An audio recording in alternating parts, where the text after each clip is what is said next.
The following podcast contains strong language and alternative facts. Follow us on Facebook and Twitter at Heel Podcast.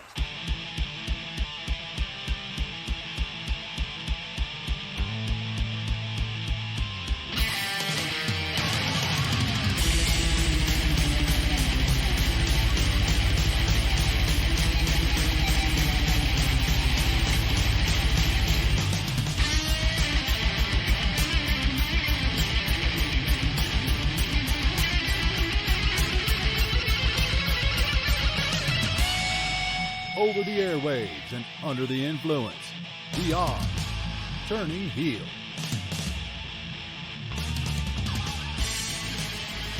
Hello, Internet, and welcome to a packed to the gills edition of the Turning Heel podcast. So packed to the gills that we needed to get rid of one of our co-hosts this week, so we had extra space for all the gills that have been packed. I am the Griz, as per usual, and with me again this week is Sir Robert the Brave. Sir Robert the Brave? I thought you were going to call me Robert the Brain. Man, you think highly of yourself? Well, Bobby the Brain, Robert the Brain. Ooh. Yeah, Chris is on the naughty step because I was going through some admin stuff here at HQ, and it turns out he's been lying to us for years now. Years. Did you know his name is not, in fact, Chris motherfucking Hughes? You're kidding me. So I've made an executive decision. He's on the naughty step for the foreseeable future. We'll determine how long that will be as time goes on. Yep. I cannot believe that. Lying Torag. I know, show us the birth certificates. Yeah. God. He assured me when I put out that casting call that was his real name, and that was kind of the clincher. Because I could have had Chris Jericho as a co-host, and that's why he then went off and made his own podcast. I know, now we don't have any cowbell. It's disgusting. I mean, there is cowbell, but apparently my other half has had it, and will not tell me where it is. Aye, you might have had cowbell, but we need more. We need more cowbell. Exactly. Like, that was the whole point.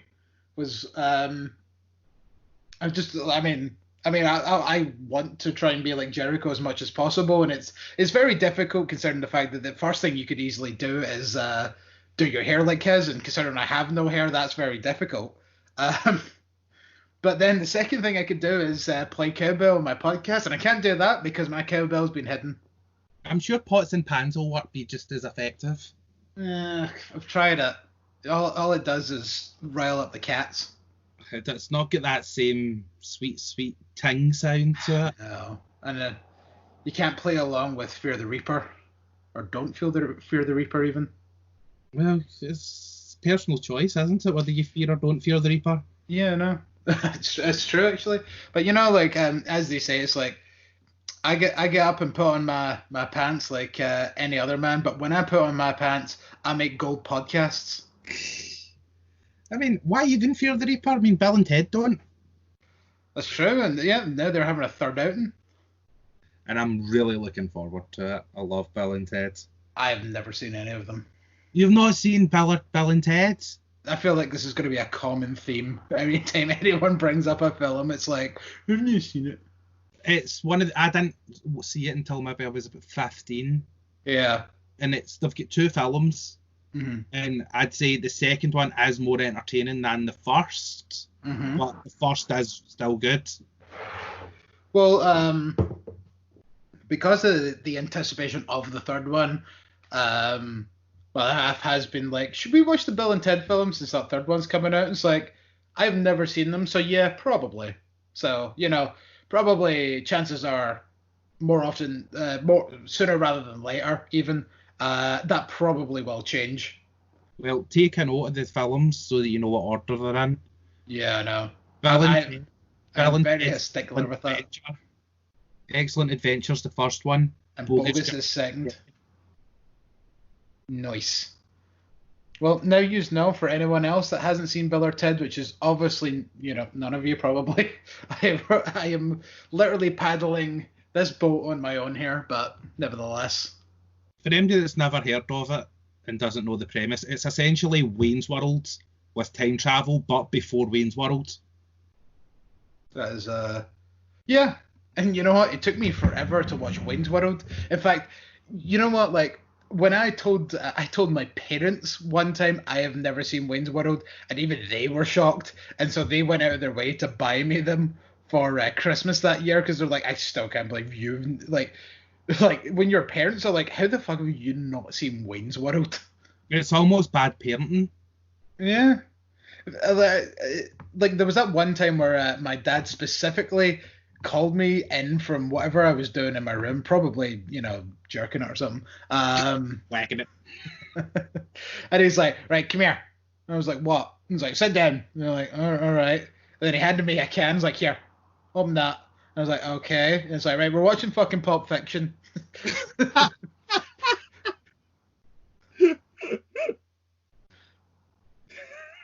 And I was like, all right, then let's do this. I'm glad he started you off tame and never just jumped straight into Last House on the Left or something. Yeesh. I mean, I've seen that one. That one's a bit rough. I know. Well, like, he could have just, like, jumped in with something like, Human Centipede or something. I know some Tom Six. I mean, he follows me on Twitter, so. Good guy. Anyway, this is not a movie podcast.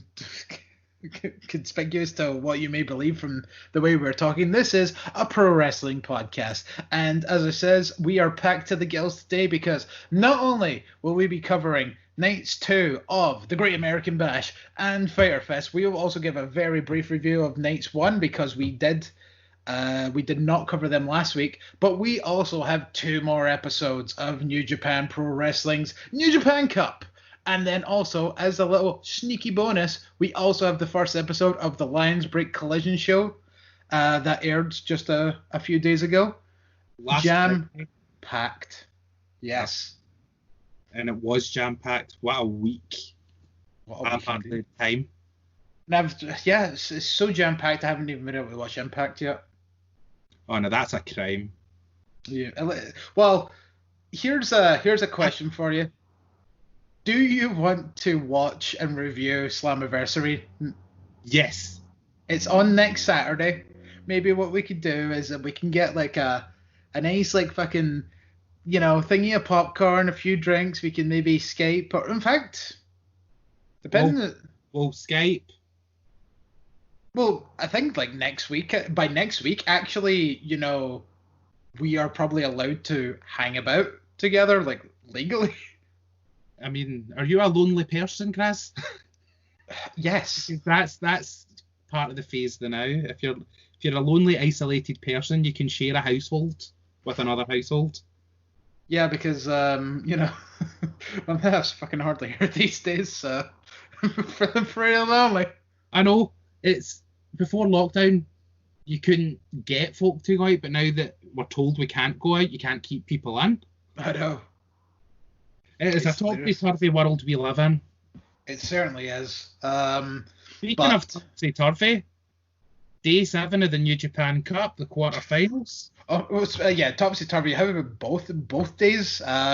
So we're going to get into Day 7 first, which is not a Korean band, because that's Day 6. I think I made that joke last time, but I felt like doing it again. So Day 7 was the quarterfinals. All 4 quarterfinal matches happened in one night, which I'm actually quite surprised about.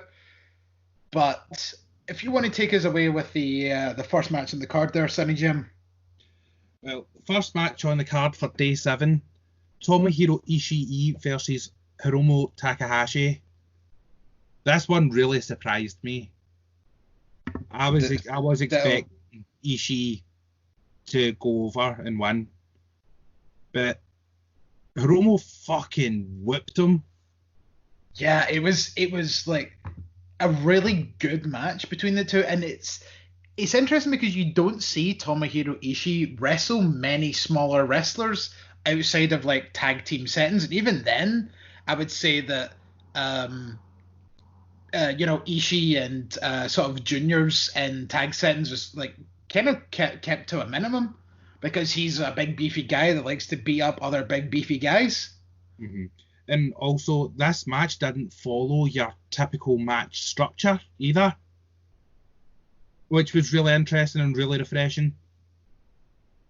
There was a suplex spot with Ishii onto Takahashi that gave me the absolute fear for his neck. It really much reminded me of the match in San Francisco where he did break his neck. Yeah, and there was also, wasn't there a lariat spot as well where Hiromu landed on his neck? I beg your pudding. It was the lariat spot. Oh, was it that, yeah? It was a lariat. And he basically spiked himself. Oh, God, that was gross. Especially, as you say, the fact that, Takahashi had to spend over a year away from the biz to heal said broken neck. Mm-hmm. And then, even if, I don't know if, was it meant, and if it was meant, shame on you for doing that, because you shouldn't be doing that.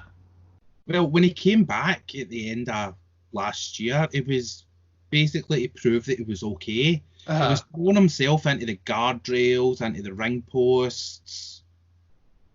Yeah, just really hamming it up. Really saying, look, it's cool, I'm fine, you've got nothing to worry about. Kind of similar to what Daniel Bryan done that one time when he came back for between those two really serious injuries he had, when he had to relinquish the WWE title, and then because of his neck. And then when he came back, I think in one of his first matches, he was like, look, Harper, do a back suplex so I can test out my neck. Mm-hmm. And then he done that, and then Luke Harper got a deep shit for dumping Daniel Bryan square in his neck. And then he fucked himself again by having Ziggler headbutting each other 40 times in the space of 10 seconds. You gotta love it. And then they done the same spot again the following night on Raw. No wonder he had to give up the fucking belt. I love him. Sometimes I think the man's an idiot. Yeah, definitely. And we could talk about him much further, to be honest. It's literally just to sum it up in 2 words, his passion. He gets too passionate for this kind of stuff, and I think I want to hope that maybe he's saw the light and is trying to tone it down, because I don't think he's done any of this bonkers stuff recently. No, but whereas Hiromu's just going fucking balls to the wall, he actually is a ticking time bomb. Yes, in every sense of the word. But I just love that in the space of 3 weeks, he's defeated 3 heavyweights. Yep, and you know what? At this point, I was convinced he was going all the way. So was I. The fact that he managed to beat Ishii, because Ishii's the guy that in a G1 will beat the IWGP Heavyweight Champion, and has done many a time. He's not fucking chopped liver. He's no slouch. He's not a Yano, and he's not a Homna. Yeah. They are, in a way, lower card guys. For a reason, yeah. Tomohiro Ishii, essentially, for the lack of a better term, he's essentially the jobber to the stars. He can be put in a good place to challenge for an IWGP title at a moment's notice. Everyone will be like, oh yeah, 100% Tomohiro Ishii deserves to be here. And then when he loses, you're like, well, that fucking sucks. But then he'll just go back to churning away in the never openweight division for the most part, and he can take a loss as well. And it doesn't seem to affect him. But with Ishii though, if he has in a title match, you believe about 40% of you would believe he's going to win. Oh, almost every match that Ishii goes into, I'm like, it's fucking Tomohiro Ishii. He's going to fucking win because he's the fucking man. That he can lose, but lose none of his credibility. Yeah. I don't know what it is. He's one of these very few wrestlers that seems to be the case with. He can take especially because, look at this match. It's Hiromu Takahashi, which obviously fantastic wrestler in his own right, but the way that New Japan has their, divisions, they kind of almost make it seem as if the junior division is beneath the heavyweight division in every sense of the word. So the fact that like someone like Takahashi went over Ishii and like not through some fluke victory like a cheap roll up or whatever, like Takahashi like hit his fucking finishing move or a variation of it, and pinned Ishii flat out clean. No bells and whistles, no. Oh, Ishii got too overzealous and ran into the ring post kind of thing. Like there was a flat out straight win. Yeah, he hit the time bomb, and Ishii kicked out. So Hiromu had to go for his super finishing move. That is very creatively named Time Bomb 2. Electric Boogaloo. He needed to save up 2 SmackDown finisher logos for that. Yeah, I like guys that have a just in case move. Yeah, rather absolutely. than doing the same finisher over and over again. Yeah, which was always one of my Okada kind of gripes for a long time. And as he's shown through this tournament, like he has that new submission maneuver, which he's used many a time throughout said tournament. And I think having something like that is a lot better than just going, here's the Rainmaker. Oh, you kicked out. Oh, I'll just hit you with the Rainmaker. Oh, you kicked out. Well, how about a Rainmaker? Oh, you kicked out again. Well, instead of a Rainmaker, how about a Rainmaker? Out of one. Mm-hmm. But because he's only used Time Bomb 2 twice. Yeah. He had to use it day one of Wrestle Kingdom against Ospreay to win the Junior Heavyweight Championship, and then he used it on Ishii. I just like it's like, right, my move that usually beats everyone isn't working. I need to pull this one out my ass. Yeah. I need to pull out the big guns. But unlike Tomohiro Ishii, the next match we've got people who kind of lose a lot and lose their credibility. We have Evil versus Yoshihashi. After this match, it was revealed that Yoshihashi has injured his right knee. Yep. And won't be returning and there's no time date on his return. Yeah, because he injured it like in his last match, so he was already going into this match kind of injured, which is exactly where Evil went to the second. Like, in fact, I say the second that the bell rang, he went at it before the bell rang with a chair specifically. Yeah, you can tell that he was really hurt because this was the shortest match of the tournament this year. Yeah. They needed to get him in there just to get him out of there, essentially. Evil, really, I thought, really lived up to his name here.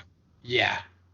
And he just keeps... And it sort of progressed through the tournament. He seems to be getting worse and worse. Like that match with Goto with a low blow. Yeah. I thought that was an accident. Like, he's went and just kicked the wrong place. He's misjudged. But with the way that things went the following day, yeah, it's not an accident. No. And then, yeah, like everything is as you say, it's progressively getting more and more devious. Like, he doesn't give a fuck as long as he wins these matches. And surprising submission win for Evil using the Scorpion Deathlock.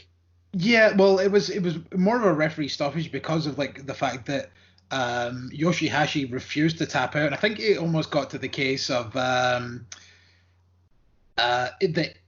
he started to maybe pass out from the pain or something because he refused to tap, and like the ref just called for it, and then even like this is one of the only shows where I actually found like the English commentary. So Kevin Kelly was like, you know what, I'm absolutely not going to fault the referee for stopping that match. He actually made a really good call. Yeah, he did. And the really, like, the empty crowd, the no audience thing really helped with this because you could hear Yoshihashi's screams echoing Hurricane Hall. And it was quite disturbing, I thought. It's like we I think we mentioned in the last episode how like Yoshihashi is just someone that we kind of was like, he's alright, but like we don't really we don't nothing him, but we don't anything him either. Yeah. And I feel like that's that kind of thing. Is like this whole situation is definitely like one of these few things that actually made me, kind of feel bad, like feel actual emotion for Yoshihashi. Yeah, you felt sympathetic for him, and Yeah. I feel even sorry for him now, because now that I actually feel something about him, Mm-hmm. he's You're now looking forward to him coming back. What? Yeah, you'll look forward to him coming back. No, I was looking forward to, but the fact that he's actually hurt and he's going to be out, and they're not saying when he's due back, Yeah. I'll forget about him again, and I'll forget about this. Maybe. But I don't know. Well, I don't know. It may be the opposite. Like maybe when he does show back up, like if he does something like a kind of a spectacular run-in after a match, or even like if it's something like Evil's going for the fucking title and his crew are all hodgepodging or something like that to try and help him win, and then the catalyst is Yoshihashi coming in, like maybe hitting him with his giant stick and then costing him the match. Like that might get like a big reaction. if he comes back for Evil, Yeah.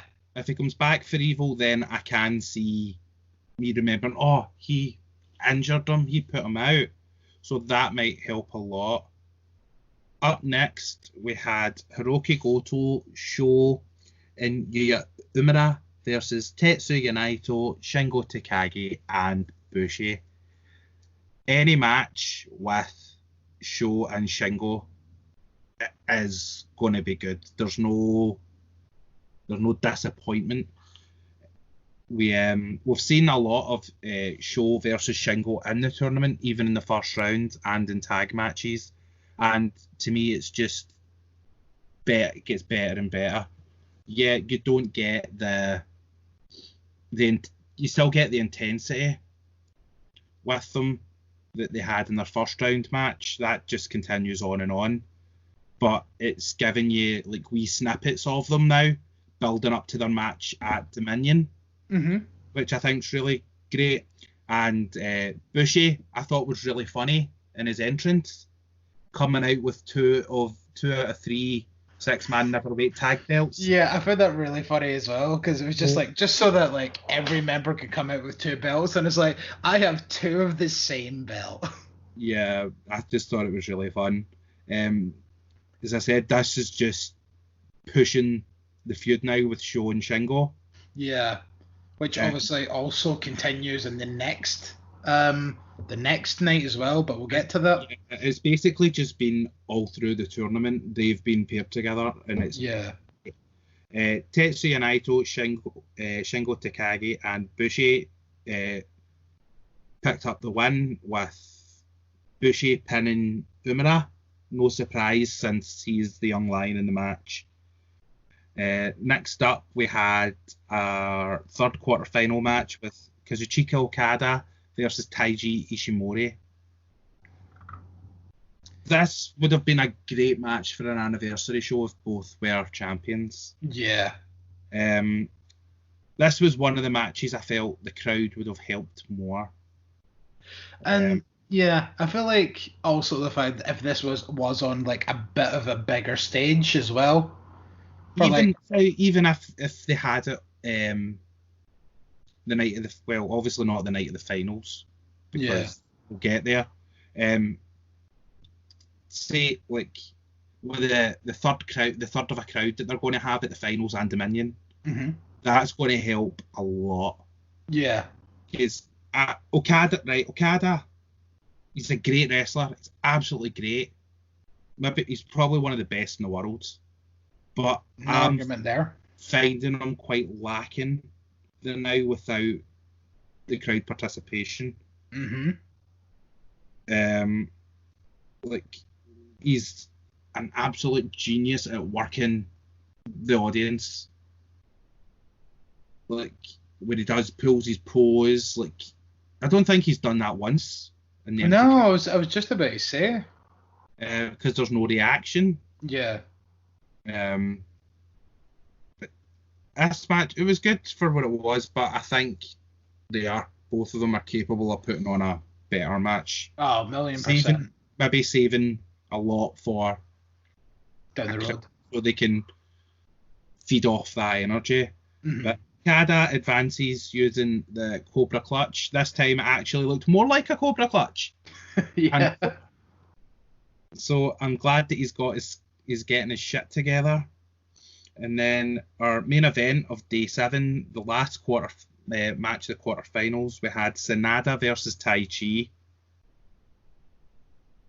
Oh, this was just okay.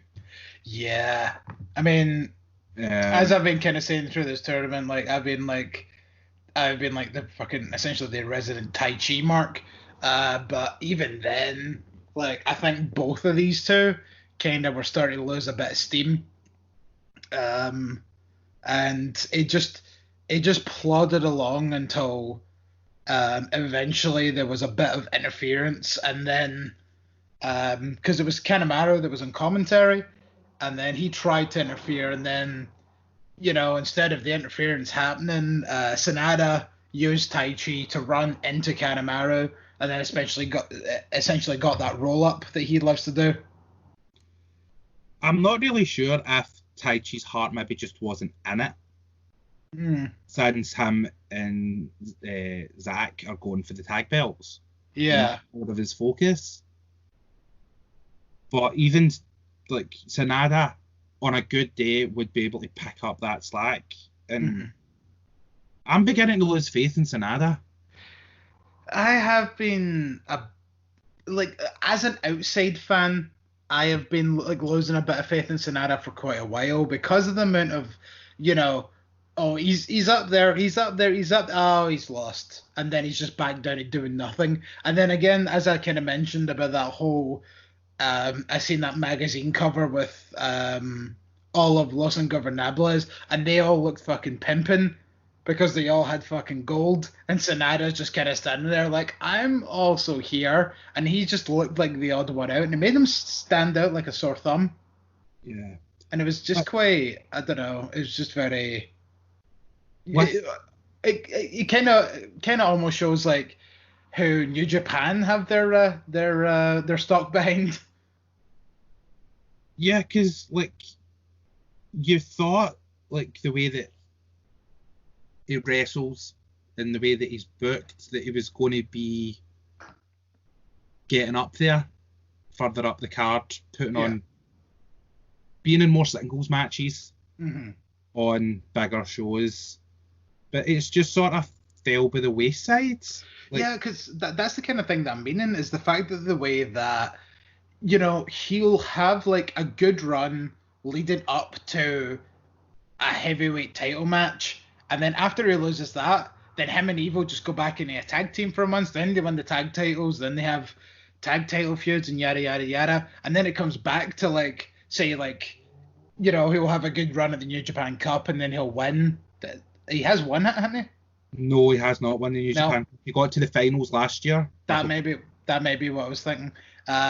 So we'll get a good run through, like, say, the New Japan Cup, and he'll come close, then he'll lose, then he'll just go back to plodding a bit with Evil. Then, like, the G1 will come, and then he'll do really well at that, and then lose at the final hurdle or something like that.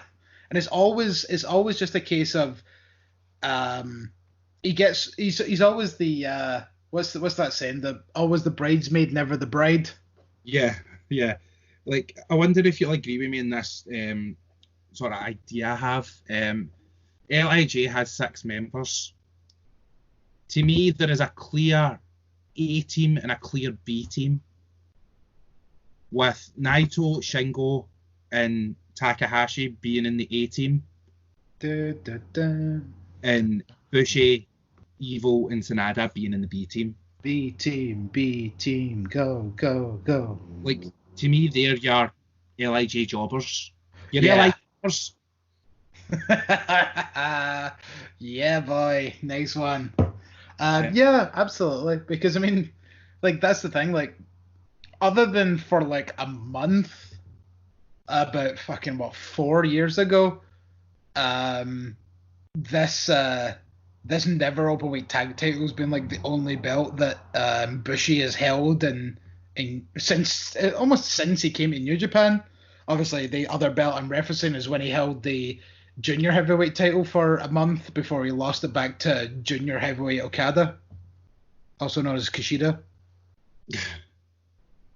We'll pick up again on Sanada because I've got a couple of more thoughts heading into day 8. Absolutely. The cards. Day 8, we started off with Hiroshi Tanahashi, Kota Ibushi, Yuji Nagata, and Gabriel Kidd against Taichi, Zack Sabre Jr., Minoru Suzuki, and El Desperado. I do not like the Suzuki Gun faction theme music. Yeah, it's rather generic. But I do like the fact that they have stable music. I like the fact that they have it. Yeah. But like the fact that like they used to always come out to Minoru Suzuki's, arguably one of the greatest songs like that's ever been made. Not even like fucking wrestling theme songs. Like Kazanina Ray is like just one of the greatest fucking theme songs ever. And like they used to come out to that all the time, and then even like I think that there was a period where they all used to like all plan to step in the ring at the same time as Minoru, like as the Kazanina Ray hit. And it was like, and then now they just have this very dull fucking plodding faction theme music, and it's like it's almost like the Inner Circle's theme music. To me, it kind of feels like Suzuki's kind of winding down and stepping back a bit. So it's like creating that stable music so that then when they do all come out together and he's not there, it's got like that sort of connectivity. Like that's what I mean. I feel like an easy transition for when maybe say Suzuki steps away from Suzuki Gun. It won't be, what's this new music? They're gradually bringing it in. Yeah, it just looks really weird when he walks out to it. I feel like it's that kind of thing where, like, as I kind of mentioned with the Inner Circle theme music, like they have like a faction theme music, but they don't use it very often because whenever Jericho's in a match, he gets top billing with his fucking music. And I feel like that's what the case should be here when it comes to Suzuki is like, if Suzuki's in a fucking match, they need to play his fucking theme music. Mm-hmm. With the other team, everyone came out to the new remix of Hiroshi Tanahashi's theme. Yeah, I mean, and then considering the fact that that team also had Yuji Nagata on it, and normally they kind of go for, the most tenured wrestler in the 8-man and go for that music, or at least for the most part. But some wrestlers obviously, what's the word I'm looking for? Some wrestlers are an exception, but so like say if like Okada was in an 8-man tag, obviously they would go for his music. But normally, like more often than not, what I'm trying to say is like they would go for the most senior person. So like it would normally be Yuji Nagata's theme music. Yeah, there's like a lot of like wee nuances with the music, I think, in New Japan. Because I was rewatching Wrestle Kingdom 14 Day 1, and essentially the same team came out, but they all came out to Zack Sabre Jr.'s music. Yeah. But I think that was because that was the lead-in to the match the next night with Zack Sabre Jr. and Sanada. Yeah, so he would have been the most important person of that team. Yeah, but even when they were walking out, Minoru came out second. Mm-hmm. Desperado came out, then Minoru Suzuki, then Zack Sabre Jr., then Taichi. Yeah. Yeah, because like Minoru had hit the ring before fucking Zack Sabre Jr. or Taichi were even on the stage. Because I mean, if you look at LIJ, Naito's last. Oh, always last. Naito's last. He's the leader. Yeah, but and like it's the same with Chaos, Bullet Club. Mm-hmm. So yeah, but like as you're saying, like Naito's last with an extended break between him and the rest of the team. Like it's almost like he waits for about another minute and a half to make sure the rest of the team are in the ring and they've done all their hoopla before Naito even enters the stage. So it is literally all eyes on me, and it's not Candice Michelle. So that sort of seems to me that Suzuki's maybe winding down. But this match, it was a lot. They sort of paired off Taichi with Tanahashi, Zack Sabre with Ibushi, Suzuki and Nagata, and Desperado was left with the scraps with Gabriel Kidd. Not that I'm calling Gabriel Kidd scraps, but you kind of get where I'm going because there's no sort of issue with them. Yeah, it was just everyone else was fighting. Yeah, Taichi was going for the leg of Tanahashi. Mm-hmm. Zack Sabre and him sort of teaming up with them choking him with one of the tag ropes, and Zack doing the dragon screws. Yeah. He'd go one way, and then he'd get back up, pick up the same leg, and then go the other way, really fucking his leg. Wrenching it. And then later on in the match, Zack was going for Ibushi's arm, so it really looks like they are trying to really get them into a point of vulnerability. Yeah, totally. Like they're trying to like work on them as much as possible, leading into, I'm assuming, Dominion is when they're going to get this tag title match. Yeah, I'm just going to say it now. It's officially been booked. Dangerous Techers versus the Golden Ace for the IWGP Heavyweight Championship at Dominion. Of the tag team division. For Dominion of the tag team division, yes. You said heavyweight championship, and it was like of the tag division. Oh, sorry.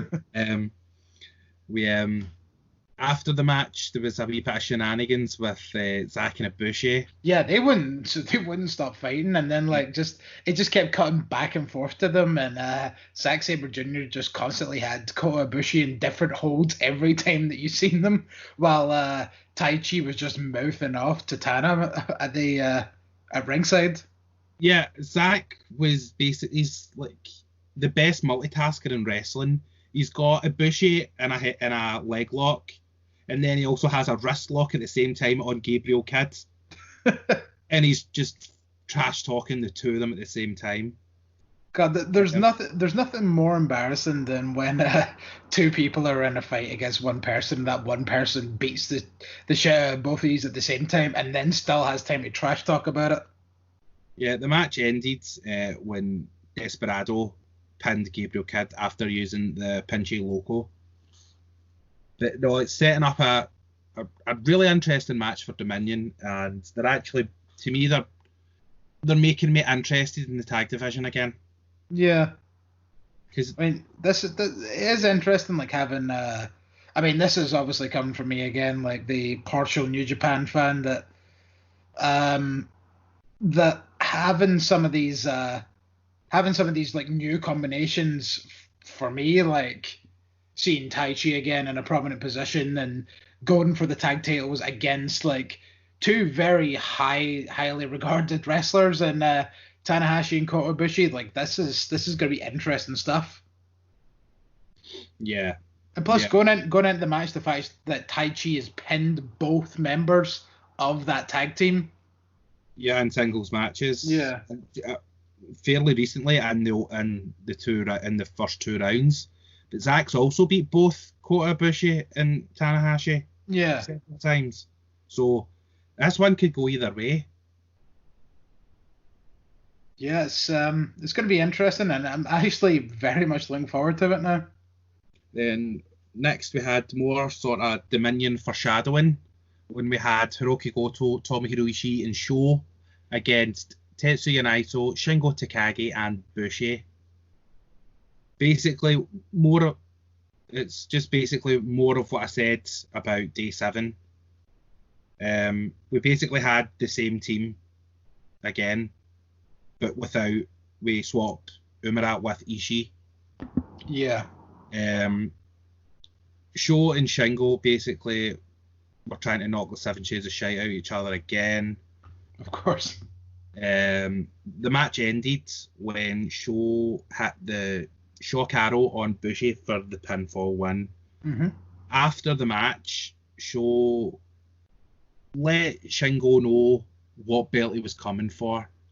Yeah. So now we have Shingo Takagi defending the Never Openweight Championship against Sho at Dominion. I am all in on this match. I cannot wait.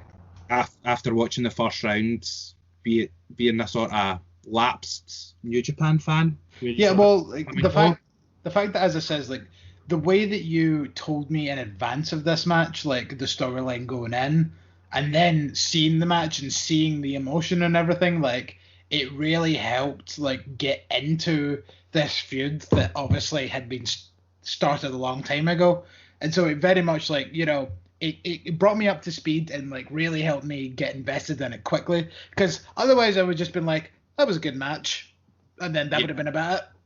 So now that I know like the storyline going in, it has me more invested, and now it has me very much invested in this Never Openweight title match. This is what I like about the fact that New Japan has English commentary, because you hear it from them, the stuff that's kind of lost in translation. Yeah. Because I've watched shows with the Japanese commentary, and you miss a lot not knowing the language. Yeah, totally.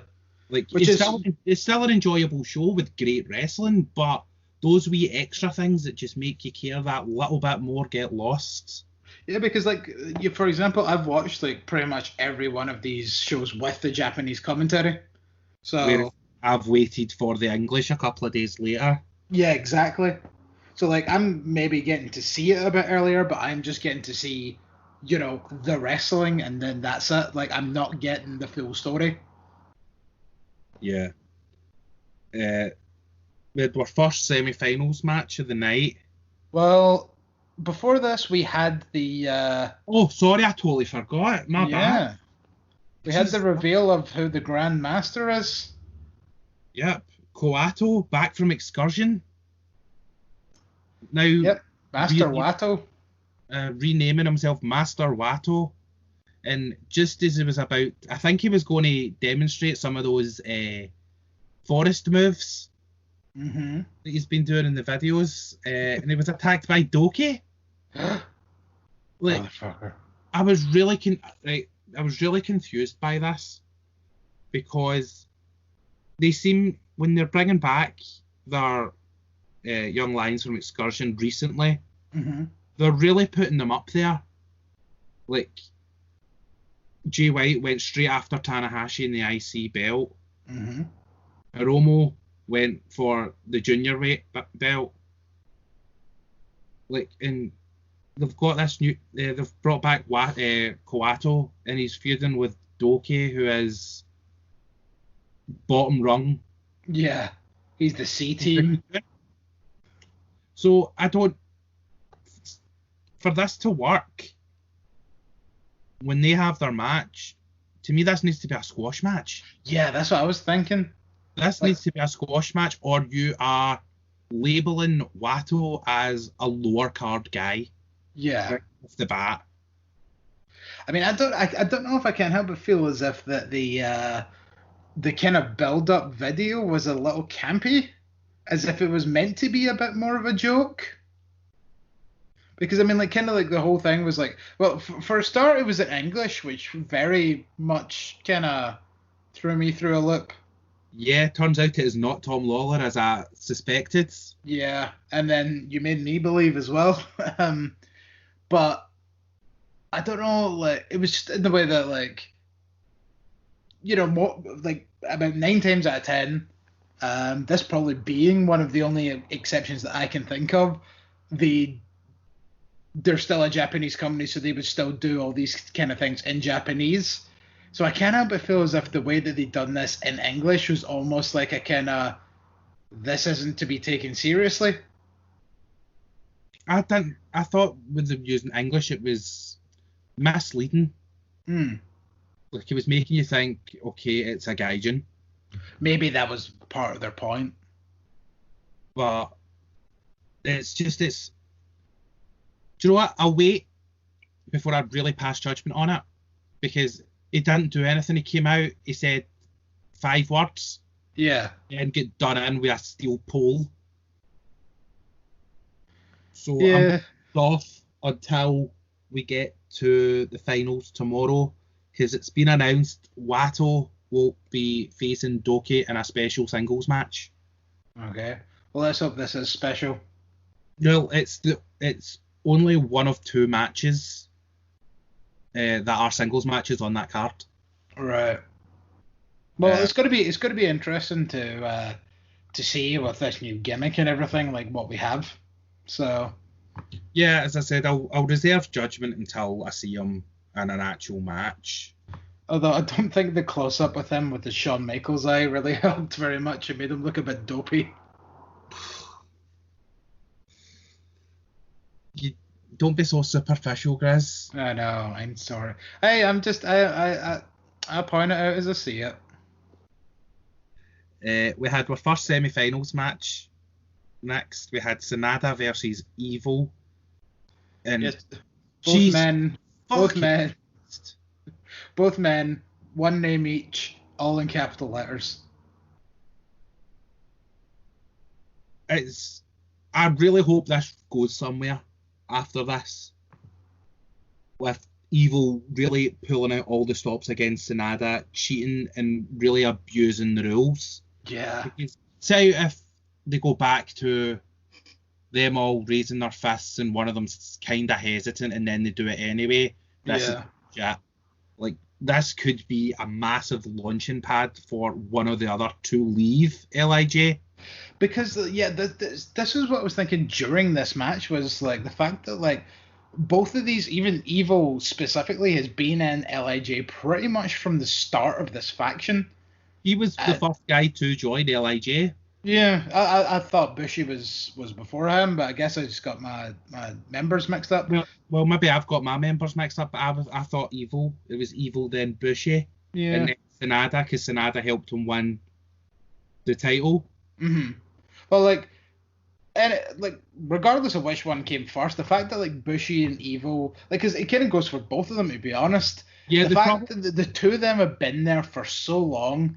I feel like it almost seems like time for like one of the two of them to fly, or even Sanada, because Sanada has always been kind of like, as we kind of mentioned, he always has seemed like a bit more of an outsider than anybody else has.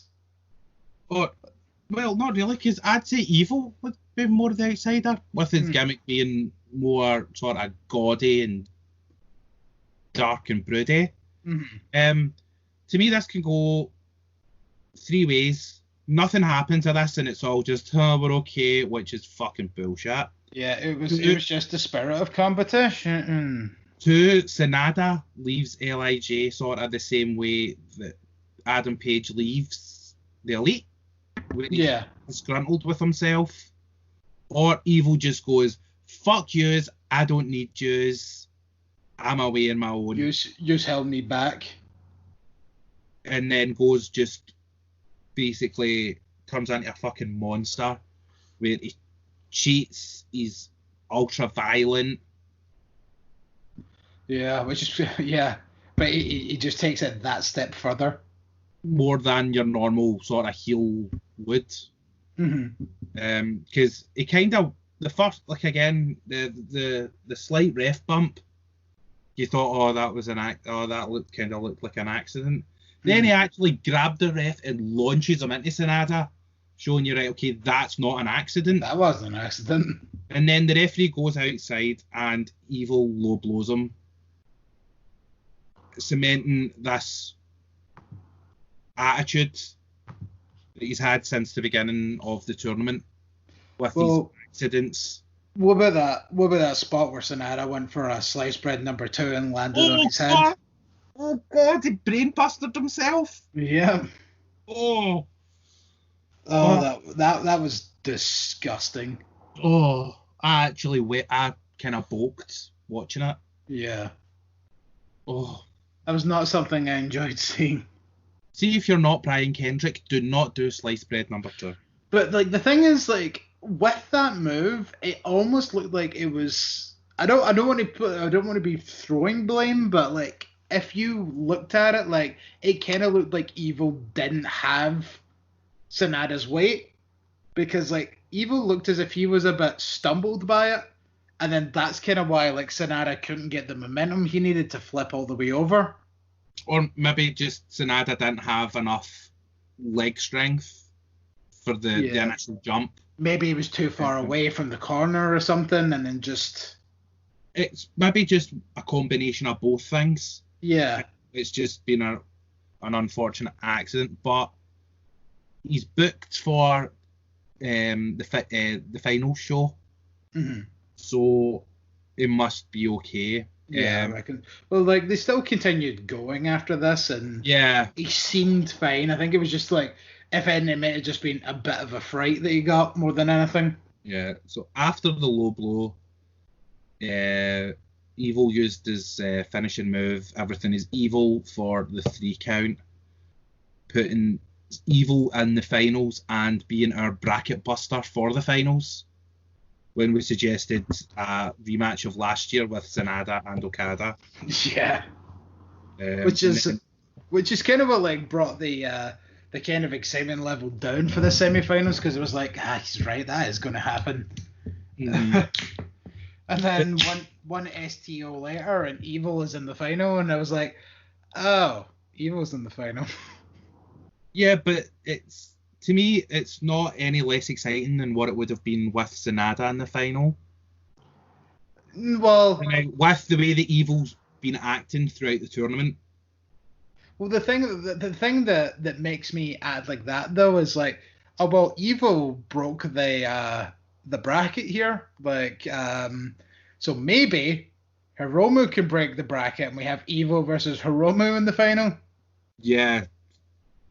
Have him really fuck over LIJ. Yeah. Yeah, exactly. Like, even like, because like with that, you could have went the one of two ways. You could have had like Evil being literally evil and ruining and crushing the dreams of Hiromu, because all he wanted to do is wrestle fucking Naito, because he never got that match that he was promised because of the pandemic. Or you could have had the underdog story of the junior heavyweight just rattling through heavyweight after heavyweight after heavyweight and finally getting that match that he wanted.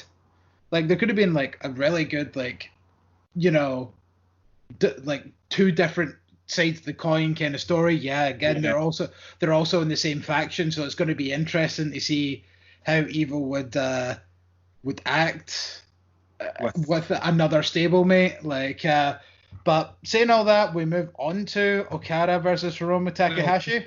Before we do, I just want to make a wee quick comment about Evil there when you said how he would act with Hiromu. Yeah. Sanada's his fucking tag partner. Not just a stablemate, a tag partner. Yeah, you know what? You're right. How he fucking treated him. So, someone that he doesn't regularly tag with. Yeah. And Takahashi, he'd probably do worse, I think. And he's smaller. And as I kind of say about the way that, like, New Japan always seem as if, like, you know, the heavyweights are above, not just by weight, but, like, above the junior heavyweights. Yeah, you probably would whip him around the ring a lot more. But, yeah, I just wanted to kind of, like, move on to this next match because, like, we're essentially making this this big, awesome sounding, like, finals of the New Japan Cup. And, spoilers, it didn't happen because Okada wins. Yeah, but the way that you were saying with the heavyweights sort of acting like the juniors are beneath them, I felt like that during this match with Okada and Takahashi. To me, it felt like Okada wasn't taking him seriously. Yeah.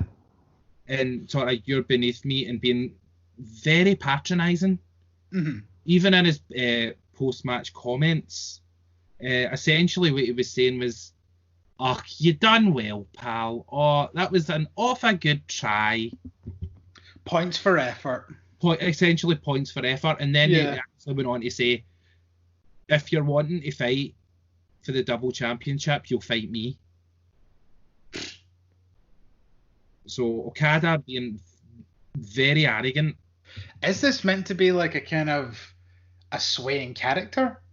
Well, I don't think so, because when he came back from Excursion back in 2013, mm-hmm. The Rainmaker was essentially like, it was a bit like The Rock in 99 in a way. where he was, I'm perfect, my shit doesn't stink kind of way. So he's kind of going back to his roots with the origin of the Rainmaker.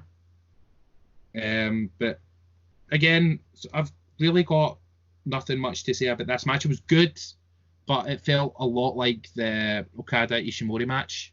Yeah. Them being capable of so much more. And I think I think this will go somewhere eventually down the line. And maybe about a year or 2 years' time, I can maybe see Takahashi and Okada main eventing one of these big shows. Oh yeah, because Takahashi, injury aside, I would probably argue that he's spent longer than he maybe should have in this junior heavyweight division. And even there's one note that I had that I forgot to bring up during the time when we had Shingo and Ishii in that multi-man tag, and fucking Shingo absolutely towering over Ishii and width and height. It was it's astonishing to think that Shingo was ever considered a junior heavyweight. Oh, it was really bizarre because he essentially it's basically like putting Roman Reigns in the fucking cruiserweight division. He's great and he has fantastic matches with him and he matches them fucking beat for beat. But it was very lopsided to me. Yeah, I know it didn't make much sense, and considering I've only seen a handful of Shingo matches since he was in New Japan, and I also seen a handful back when he was still in Dragon Gate. Now he's a great worker, and I'm hoping that if he hasn't already, that he should leave the junior heavyweight division soon. Obviously, the never openweight is kind of the weird transitional ground almost. But yeah, it's that sort of door that sort of teeter-tots between junior and heavyweight. Yeah. And the way that they say that it was meant to be used for it's an open weight belt, anyone can go for it. But it got stuck there for a while, and the big beefy guys. Yeah, exactly.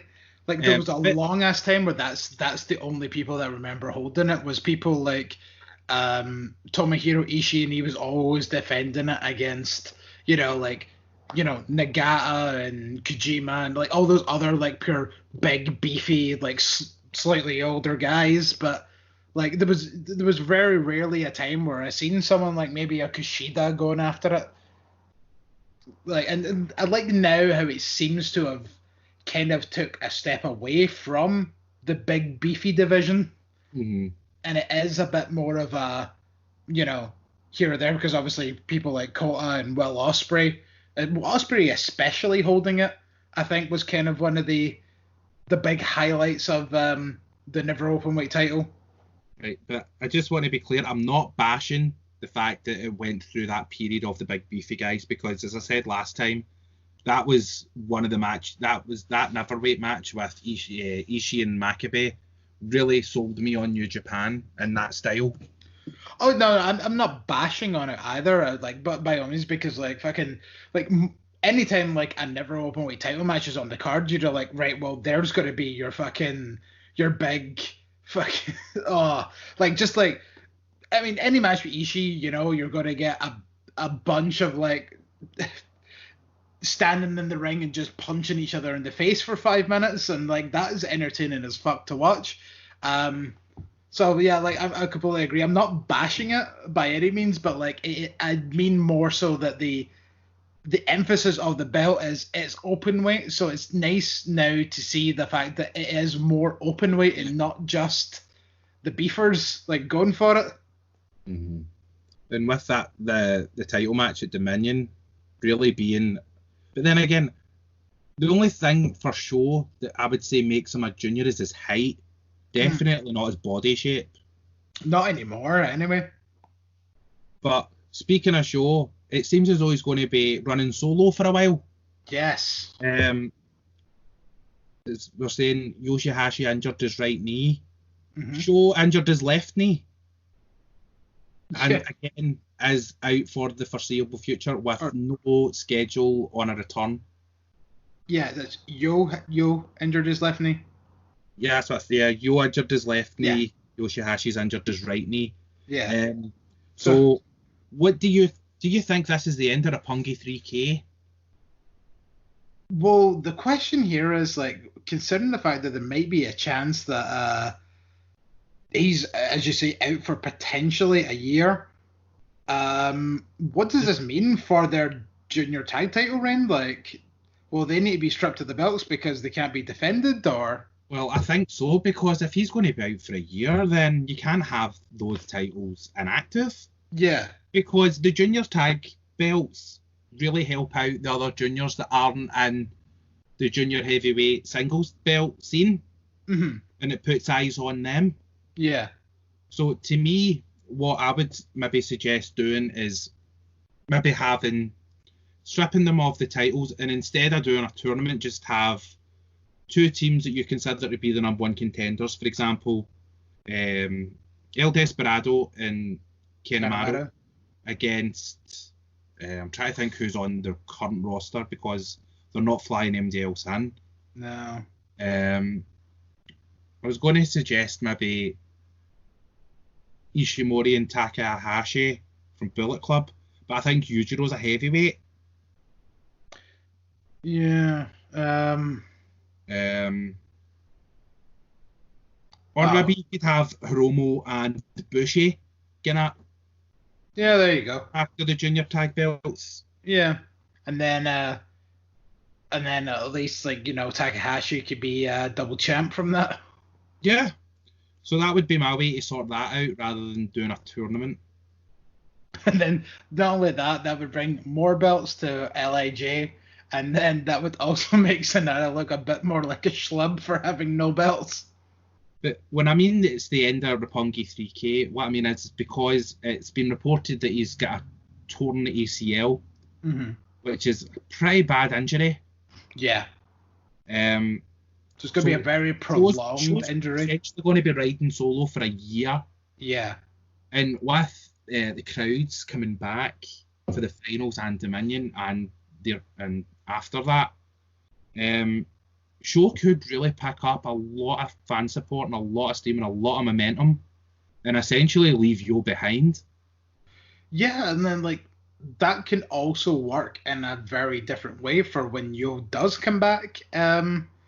Because then, like, it could just be like, oh, you forgot about me, you forgot about our tag team, and then, like, maybe even that could be a breakup of the Tempura Boys. Oh, fuck, I forgot with the Tempura Boys. And then, you know, the two of them can spin off in a feud. Maybe if Sho is never openweight champion at that point, like, Yo can come back and be like, oh, well, if you didn't care about our tag title reign, like, when I got injured, and you just threw them aside, like, so, you know what, I'll take your belt off of you now, like, that kind of thing, like. If he holds the belt, if he has the belt during that time, yeah, that would be quite interesting. We move across to the other side of the Pacific Ocean now. We certainly do. We had a nice wee 40-minute show from the LA Dojo. Well, I don't think it was from the LA Dojo, but it was by people there. Lions Break Collision. It opened up with Carol Fredericks being interviewed by Kevin Kelly. Mm-hmm. This was really interesting because Carol, I think he might be the first person to graduate from this new LA Dojo. Uh-huh. And it appears to be he's totally skipping Excursion. Oh, really? Yes. That's why in his match he wasn't wearing the black. All right. Ring gear and stuff. Yeah. It's not completely out of the norm. Well, it is quite out of the norm to skip Excursion. The only other person I can think of that skipped Excursion was Hiroshi Tanahashi. Wow. So it's quite it's unusual, but essentially he was basically saying, I'm out to prove myself. I'm not doing the excursion thing. I'm going to see where I end up. And his look is rather unique. It's very, it kind of reminds me a lot of Hinari. Yeah, it's very tassel-y, yeah. But and I get that it's two different cultures between Hinari and Fredericks. I think Fredericks is more Native American. Yeah, which would kind of explain said tassels. Yeah, that was kind of what I was going to say. Was it does seem a bit Native American, like kind of Tatanka-esque. Yeah, that's what I got from like the choker and the earring. But we'll get back to Carol Fredericks and because we had another match before that.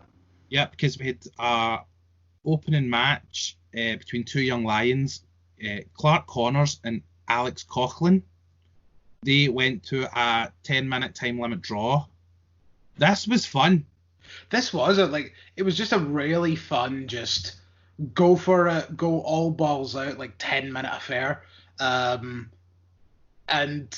yeah, like if they continue to like have little things like this where it's like, you know, like people getting like finding their feet, getting some of their first matches like not in front of a crowd, but you know, in front of like at least a TV camera of people viewing, like it's a nice little thing. Like obviously like how they do in Japan, and I don't know, like for some reason I actually did enjoy like this kind of young lions kind of thing a bit more than some of the other matches that you see on like New Japan cards, but I don't know if it was just because it was a different style or whatever, or just because they were just so determined to just go so balls out in this 10 minutes. But no, I actually like quite enjoyed this. I'm quite looking forward to seeing what these two bring to the table in the future.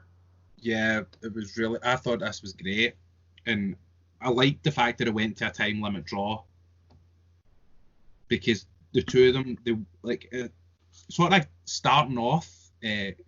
Coughlin was sort of like dead laid back, dead chill. And then when you got to like when they announced 1 minute remaining, he started getting a wee bit frantic. Yeah. Which I thought was really good. This show was also the reunion. Kevin Kelly, Chris Charlton, and Gino Gambino. I like Kevin Kelly's a great commentator. Absolutely. And he's done a fantastic job at covering the New Japan Cup solo. But hearing the three of them together again was really fun. Especially hearing Chris Charlton. He's good people. Oh, he's great with the facts and the Japanese translation. But we're only going to get that team on these Lion Break shows now until further notice. So it's a nice wee treat on a Friday. I'll get back again. It is difficult to obviously do some of this stuff. Like, I mean, you listen to fucking NXT's commentary and that stuff is all over the fucking place. Just anytime Beth Phoenix tries to talk, Mauro Ranallo will just scream over her because like the Skype delay or whatever. Well, that's it. Look, they're all doing it through Skype or Zoom or something, but they're not talking over each other like we are. Yeah, they've got it down to a fucking science. I know. Well, like that's the thing. Like NXT's commentary is bad, but like these three definitely done like very well at it. But the thing with the NXT commentary is even when they are together, they're still talking over each other. It's not like I wouldn't blame the Skype delay on that one. Yeah, no. I know, it's just like a lot of the time, like fucking Beth Phoenix just seems to be very insignificant.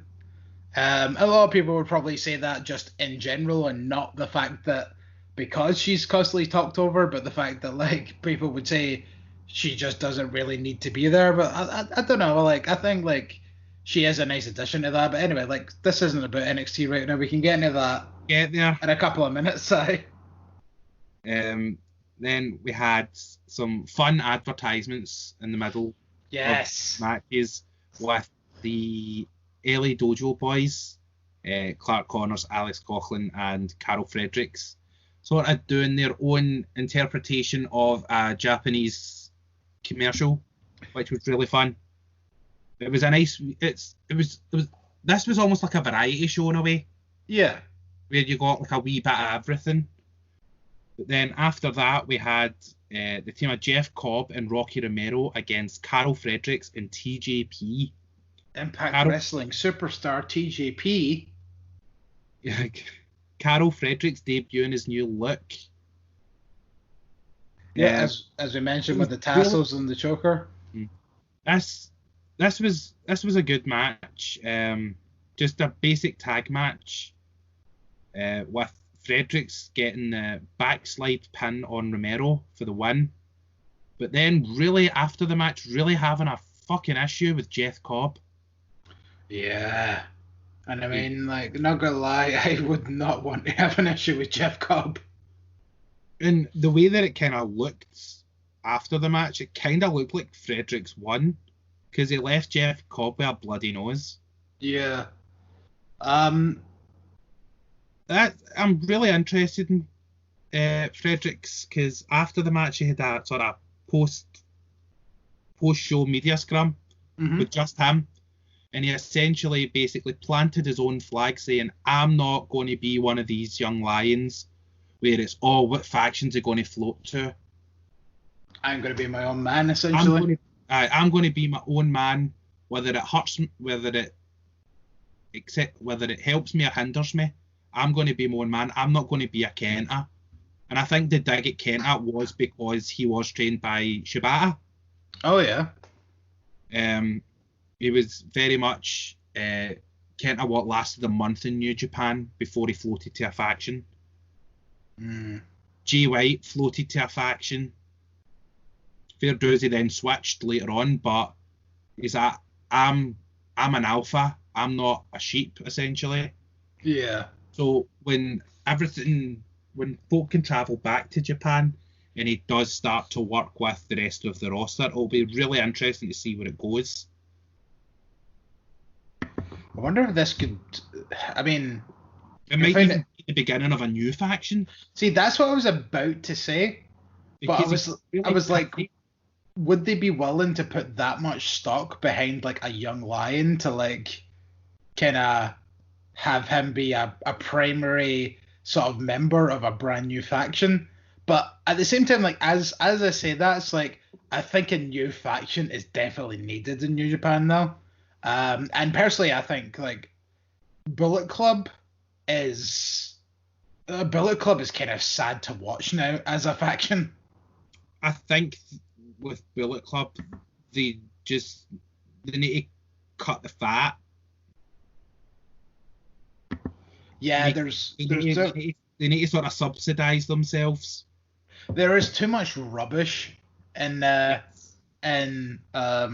Bullet Club right now, with fucking Jado and Gedo cutting about and all that kind of stuff. It would be two I would cut. I would also say cut Yujiro. Yeah. Chase Owens, but cut Yujiro, you cut out Peter. No. And even me saying cut Peter, I'm upset with that. Yeah. That's I mean, really, like, I feel like I feel like the fact that, like, taking Yujiro out of Bullet Club, like, he's probably not the longest standing member of Bullet Club by any means, like, but he has been there for like, probably, was he there before or after Tamatonga? No, Tamatonga was one of the founding members, I'm pretty sure. Your first two were Devitt, Fale, then I think Devitt, Fale, Anderson, and Tamatonga were your first. They were your initial Bullet Clubbers. Yeah.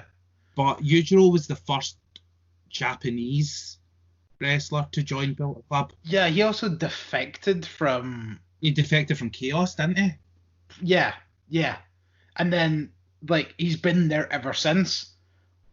Like, because you're right, because that was made like such a big deal when he defected, because like they were all Gaijins. Yeah, Bullet Club was specifically meant to be the Gaijin stable that were meant to be against Japan, and then for them to have a Japanese wrestler defect to that stable was like almost blasphemy, like a slap in the face of like the business of Japanese pro wrestling. Yeah. Like, but since he done the jump, he has not done much of anything. So that's why I would also suggest cutting Takahashi. Yeah, because like during that first like initial run, he beat Ishii for the Never Openweight title, and then like that seemed like the last like major push that he had was when he held that belt for a couple of months, and then like nothing happened with it, and then he just lost it back to Ishii a couple of months later. And then that was it. It was like, oh, well, we tried, and didn't really go very well. Personally, I would cut Bullet Club down to Jay White, Kenta, Guerrillas of Destiny, Taiji Ishimori. Oh, so you're even cutting Bad Luck Fale? What the fuck has he done? Yeah, you're right. He's not done a fucking thing since he won the IC belt. Fuck, he did win that belt? Yeah. Jesus. He's not done fuck all of fuck all. Yeah, you're right. I mean, again, like I think he's not even what he was back then, where he was literally the underboss. He was the guy you had to go through to get to Devitt. Yeah. I mean, like, I think, like, when I say that, you know, the kind of same feelings I just had for Yujiro there, I kind of had for Bad Luck Fale. But even then, like, you know, you kind of hit the nail on the head there. It's like, he hasn't done anything, and, like, to be honest, he has arguably just got nothing but worse over these past couple of years. He's definitely packed on a lot more weight, and not in the good way, and all his kind of shit has slowed down, and he's not entertaining anymore. I mean, if he had something fun to do, like Izuka, where he was the wild man, where, yeah, he's not the best wrestler, like we said, I think was it last week we were talking about Izuka? Yeah, I think so. Yeah, because it was when Taichi brought out the iron fingers. Yeah. Yeah, if he had something maybe fun and entertaining, then maybe yes, but no. Yeah. Do you want to go through the card for the finals? Absolutely, hit us with it. Right, well, I've managed to find the card and an order of how it's going to go on the show. Fantastic. First up, we have Honma and Makabe versus Yuya Uemura and Yota Tsuji.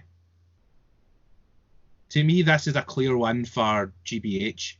Absolutely. But like it's learning experience for these young guns. And this will be the first time this will be the first match in front of a crowd in almost 4 months. Wow. Like an actual crowd. Yeah, it's going to be a third of the capacity that Osaka-jo Hall can hold. Yeah. But it's going to be a massive difference, and this is going to be the first wrestling promotion to have an actual audience. Not just wrestlers around a ring. Well, okay, like we'll see major promotion because like Stardom and Tokyo Joshi Pro have had a couple of shows in front of crowds, but even then, like they've still had problems with that. So, well, this will be the first wrestling show I've seen. Yeah, okay. Audience. Yeah, because this is old Grizzy Poopy Pants that like watches everything. It's like, no, actually, like technically the first show like that's had people in front of a crowd was Stardom when they done the Cinderella tournament like 2 months ago, where they checked everybody's temperatures before they came in to make sure that they were able to come in. Next on the card we have Satoshi Kojima and Hiroshi Tenzan against Hiroki Goto and Gabriel Kidd. This could go either way with Goto being in the match. Yeah, but tough break for him, having to team up with the young lion. I mean, it can either be Goto and Gabriel, or it could be Tenkozy. Tenkozy. So that Yeah. one at 50-50 for me. Big bread boy. Next up, we have Master Wato making his in-ring debut against Doki. Said before, that for me, I'll hold off judgment, but really this needs to be a squash match. Yeah, this needs to be something special in one way or another. After that, we have Sanada and Bushi against Yujiro Takahashi and Taiji Ishimori. I saw another match in its own way with a heavyweight teaming with a junior against another heavyweight teaming with a junior. Yeah. Should be another, like, it should be a decent match. Like, that's some valued names in there. Because out of the two teams, either Takahashi's going to take the pin or Bushi's going to take the pin. Yeah, I don't know. I'd be leaning more towards Yujiro. Well, I was actually leaning more towards Bushi, to be honest. Oh, really? I mean, like, I know every now and again he gets a win, but maybe I'd say it's definitely down to one of the two. Yeah. Well, saying that, in this current crop of shows, I'd say Bushi has more stock. Yeah. Than Yujiro, because Bushi actually advanced in the tournament. Yeah, and actually, you know what? Like, the fact that Bushi also holds a belt right now also helps. But could this be fuel for the fire to then maybe get a Bullet Club team into the title picture for the six man belts? Yeah, maybe. And then that might be like the kind of thinking behind it. It's like pinning Bushi, definitely the weaker of the lost tag team. Up next, we've got a sort of preview for Dominion. 8-man tag: Hiroshi Tanahashi, Kota Ibushi, Yuji Nagata, and Ryusuke Taguchi versus Tai Chi, Zack Sabre Jr., Minoru Suzuki, and El Desperado. Yeah, I think that's pretty much, you hit the nail on the head there. Like, this is just gonna be a preview, so it's probably all going to be down to the two tag teams going for the tag titles that are going to be the important aspects of this, and everyone else is just kind of gonna blech. I mean, like, hell, if you want to give us Yuji Nagata versus Minoru just for no real reason other than to have another match at Dominion, then feel free to give us it, because that'll be great. Oh, but fucking trousers down, moisturizer in hand for that one. Yeah. A whole box of tissues. Then up after that, we'll have a 6-man tag. Again, a kind of another wee preview of Dominion. Tomohiro Ishii, Toru Yano, and Sho versus Tetsuya Naito, Shingo Takagi, and Hiromu Takahashi. This one I'm going to be quite interested in, obviously because of Shingo and Sho. Yeah. But also because Yano and Takahashi are back in the ring together. Yeah, because like ever since Yano lost that match, we haven't really seen much of him. No, we haven't, and Takahashi definitely got his confidence back after that second round match. Yeah. So that'll just be fun to see those shenanigans again. Shenanana. Main event, the finals of the New Japan Cup. Kazuchika Okada versus Evil. Oh, it's going to be interesting. Very. But it's going to be interesting in the way that, like, I really don't care that much who wins. Because it's not Sanada or Hiromu or Shingo. Well, more specifically, Because Hiromu. it's Okada. Yeah, because it's like, going into this is going to be like, well, you know, I'm assuming Okada's going to win. And if he doesn't, that'll be interesting. But then the fact that the person that's beat him is Evo, and it's like, Evo's fine and all, but like, he's not Like, But he doesn't set the world on fire. Yeah, but after what we've spoke about with Evil, Yeah. and his sort of transition, his fall further into darkness, you might want to say. Nice.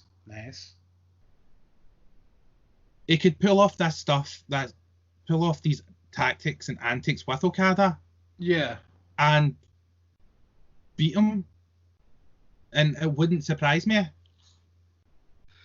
Yeah, and then that sort of, and with that sort of thinking, what the fuck will he do to Naito to get those 2 belts? You know what? You're onto something there. Like, we were kind of always talking about it being like Hiromu, like being the member of like LIJ to kind of go up against him, but like now, like, it might still be a member of LIJ, but it just might happen to be Evil, which is seems to be on that mean streak. So you might be right. This Evil story's been a real dark horse of the tournament. Do you know who else was a dark horse? Black Beauty. Like, it's slowly built throughout the tournament, and it wasn't until he fought Sanada that I really noticed it. Mm-hmm. So for me, Evil is a good shout to win the tournament, but that half of that reason is also because, do you really want to do a rematch of Wrestle Kingdom so soon? And do you really want to do it in front of a third of the audience? Yeah, so at least doing it in front of a crowd will be interesting. Like, it's a weird one because it is Okada and Naito for the 2 belts as a big match. But I don't know, it's one of these things where it'll come down to preference, I think, for who you pick to win. Like, it'll be Okada Naito will be a great wrestling match. Yeah. Evil Naito will be a great story. Yeah. And at this point, I think I would rather choose the story over the wrestling, because Lord knows how many times we've seen Naito versus Okada, though. Yeah. Oh, we even just seen that less than 6 months ago. I mean, fair dues, yes, we've seen Evil and Naito face off in G1 matches, but to me, this is so much different.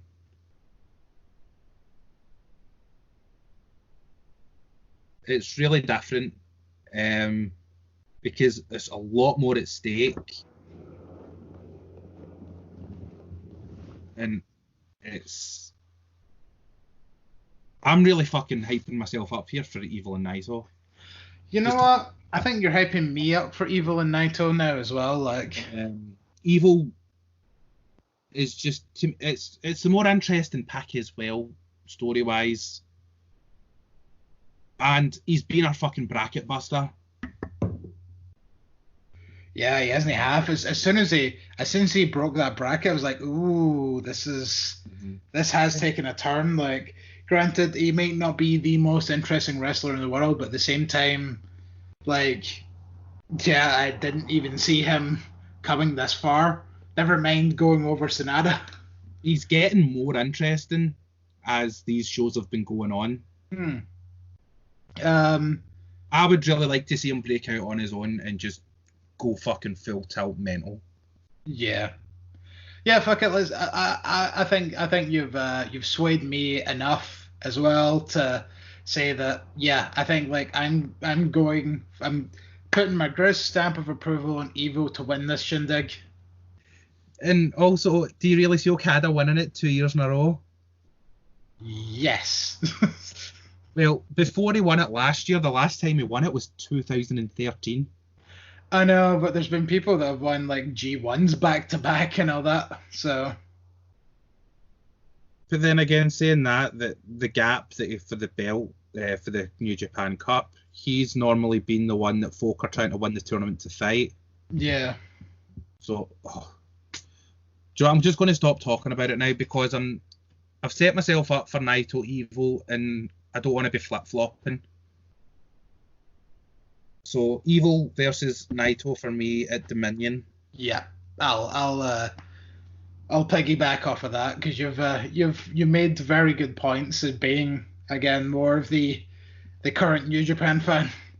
So currently we have 3 matches booked for Dominion, all title matches. I'm going to imagine that the rest of the card will be unveiled as it airs. Yeah. Or like after the final happens. Well, there's only a day between. Yeah, but like I mean, like whatever happens in these tag matches and all that, all the rest of the card will be filled out, going on maybe the results and or whatever happens during. Yeah. We'll see that when it happens. Yeah. I think that concludes our New Japan chats. Yeah. Went a wee bit longer than we thought, but you know what? It was a very thorough conversation of some good wrestling from the land of the rising sun. And their LA dojo. And the LA dojo. But, well, since we're now over here in America, why don't we travel down to Jacksonville and we'll have a look at some AEW. When I was watching it this week and they said they were in Daly's place, I literally thought they said Davies' place. Well, like just Ravy Davies, like, all right, man, you want to come over and have a wrestling show? So it's been Daly's Palace, Davies' place. What more can come to this venue?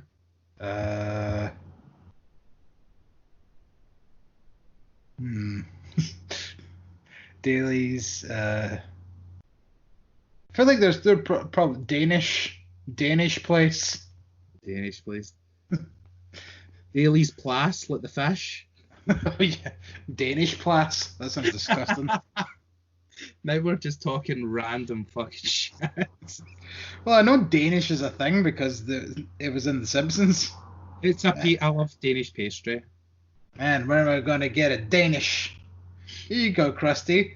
Now that's Danish. Where did he get it? I stole it from Kent Brugman. Oh, he didn't touch it, did he? No. I know we're on air. But I'm not reading the news until I get my Danish. Are we still on here?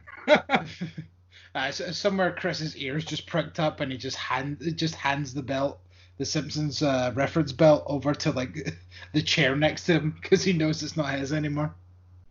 You essentially won like the Simpsons G1 there. That was a rather long-winded reference. I know, Jesus.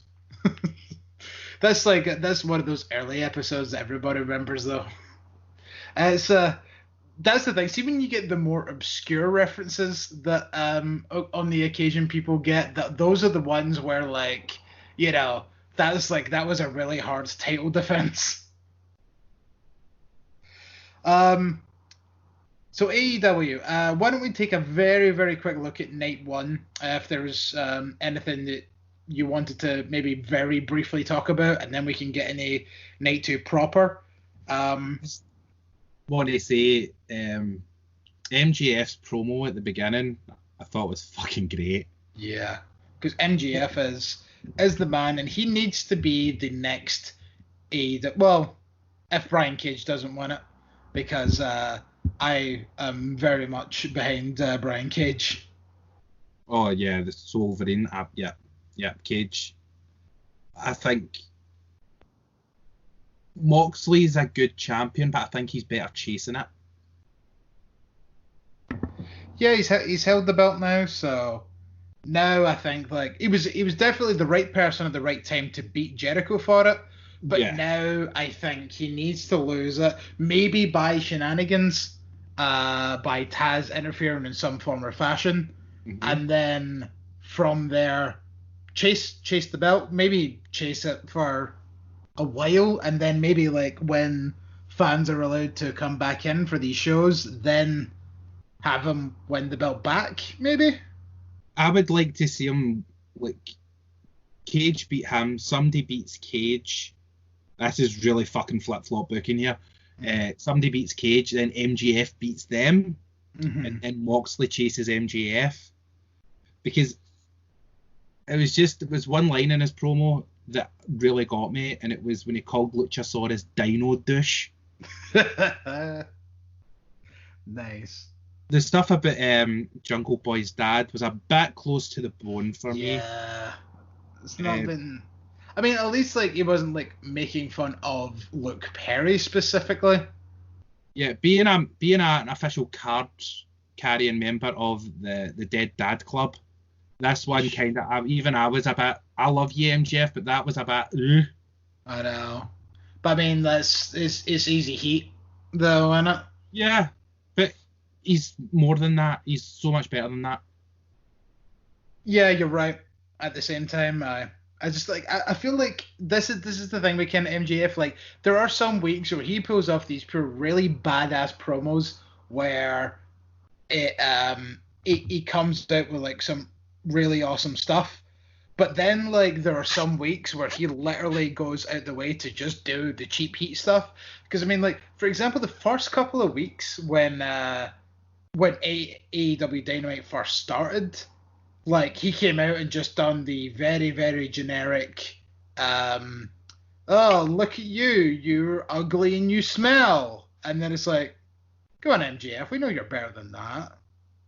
I think that was more because of he was still connected to Cody. Mm-hmm.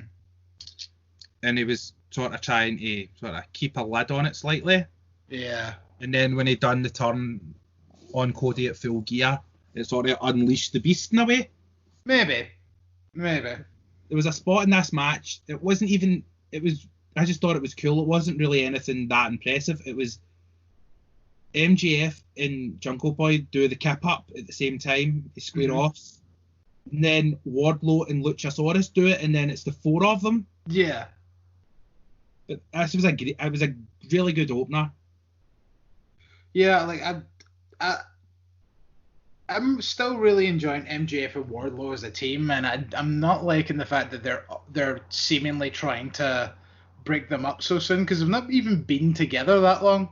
That was the first time they'd officially teamed up in AEW. That was their first tag match together. Yeah, but like they've just been associated for so long. That like I don't know. I think there's still much more from this, because the end of the match came when MJF tried to use the Dynamite Diamond Ring, but ended up hitting Wardlow on accident, and that allowed Jungle Express to essentially take him out and triple team for the win.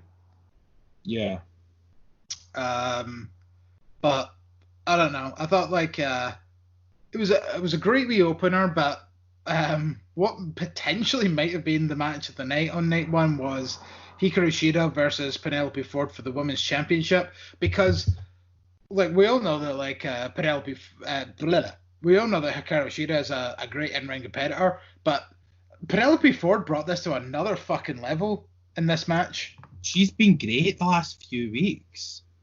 Like, see how our I'm trying to remember who it was. I think it was a tag match, her and Nyla against Shida and I can't remember who. Statlander? Yes, Statlander. She really impressed me in that match. Yeah, she's been doing really good over these past couple of months, to be honest. Like, I feel like she's really found like the next gear that she needed to be at, and it really showed in this match. It's going to be a massive help to the women's division, because it is kind of lacking. Yeah. In AEW. And look, I just thought to myself, where the fuck did you come from? You've been here all this time, and now you feel shit. Where was this 6 months ago? I know. We really needed you back then. But I think she's going to... I don't think she's going to be as big as Britt Baker. But I think she is going to be up there. She's going to be the number 2 heel, definitely. To me, imagine Lana, but she can actually wrestle. Yeah, exactly. Because their looks are very, very similar. They both wear that sort of bodysuit. Yeah. The longer boots.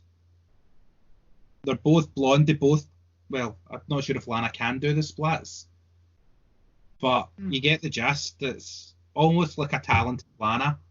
Yeah, and I would argue that Penelope Ford is more attractive overall, but that would be me personally. So, But this was really good. It was a good title defense for Shida. yeah. But yeah, the fact that like Ford actually kicked out of like some of Shida's like, you know, signature moves, like there was a good couple of times in this match where like I think she actually did kick out of Hikaru's what do you call it, the Falcon Arrow. yes, that one. And I was like, I was convinced that was it. When she kicked out, I was like, Because nobody kicks out the Falcon Arrow. exactly. But when she did kick out the Falcon Arrow, I was like, oh no, is something going to happen here? But Were you thinking transitional champion? yes. And I mean, you could say that about either or, like Shida being a transitional champion to give it to Penelope Ford, who may and then turn be a transitional champion. But yeah, so like eventually, like Shida did put it away with her knee to the face for the win, and needless to say, like that was one of those victories by Shida where I just kind of like sat back and just went, thank fuck for that. And it's like it's not in any way a disrespect to Penelope Ford. It's just more of a she did not need to you did not need to make that match that close to like make me panic that much about Shida losing in her first title defense. But you did, and you've done your job well. Yeah, it was thoroughly entertained the whole match. So next up was the TNT title match, which had Cody versus Jake Hager. I personally thought this was a bit of a snooze fest. Well, confession. Yes, I fell asleep during this match. So you literally had the snooze fest? I wouldn't say snooze fest. It was maybe I passed out for maybe about 5 minutes. Mm-hmm. Because I woke up and Hager's wife was stepping on Cody. His wife? But this is the second fluke win for Cody in a few months. And I didn't even see the pinfall happening to Hager. I thought Cody had tapped as well. Yeah. I feel like there was... In the TNT tournament, Darby Allin essentially pinned himself. Yeah, because like Cody didn't roll into the pin, just Darby just laid on his shoulders. Yeah. And the way that he's sort of been acting, I think Cody's going to go for a wee walk in the wild side. I think he's going to go baddie. There was another podcast I was listening to recently, and one of them brought up a thing that's like, what if Cody ends up being the tag team partner that Shawn Spears is always looking for? Well, that's quite similar to one that I heard where he's going to start his own Four Horsemen. Yeah. And the idea is maybe Arn and Tully get back together. Mm-hmm. And they bring Cody and Spears back together, and then sort of bringing in FTR, which makes sense to complete it. But Cody's acting too much of a prick now for me to like him. He is certainly getting a bit more pompous than he used to be. And I'm defending his belt every week, and that's no shades, but Fighter Fest, he's defending it against Sonny Kiss. Yeah. Previously, he's fought Mark Quinn for it. Yep. Ricky Starks. Less than 100% Mark Quinn, just to add to it. Yeah, because he had that injury the week before. Mm-hmm. So he kind of shat it a bit when Hager challenged him. Yeah. It wasn't until he sort of square goed with Arn and threatened Arn that he sort of went, okay, I guess I better do this. Yeah. So it's as if he's trying to to me, it feels like he's trying to avoid big challenges. Yeah, because like I feel like on the surface it seems like he's doing the whole John Cena US title invitational thing, where it's like, oh, I'll fight the lower card wrestlers, but there just also seems to be that hint of I want to fight the lower card wrestlers, so I'll get easy victories. Yeah, that's what it feels like to me. If it goes to me, I think it is, and Cody just becomes an absolute heavy prick, then yeah, I'll go with it. But if it's just kind of this for the rest of his reign, yeah, just like kind of he's a face, but he doesn't really act like one. Like I still don't mind Cody, but like I kind of want like a more fleshed out version of what he actually wants to be. Yeah. But as we said here, there was a funny wee thing that I forgot to mention. Go on. Weeks ago. Remember I was telling you about the funeral for Vanguard 1 on Being the Elite? Yes, Cody ended up arguing with Matt Jackson during that scene, and Matt asked him, "Are you even in the Elite anymore?" Oh, sorry, my mic was on mute.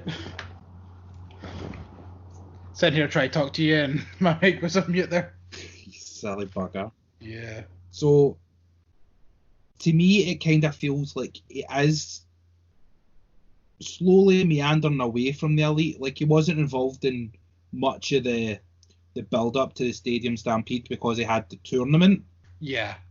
But to me, that was sort of an all-hands-on-deck kind of situation.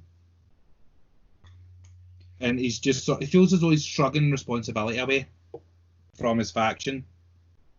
Being more like he was in Japan when he was undermining Kenny. Yeah. Because it feels as if like almost in the way that like that's always been like an underlying problem.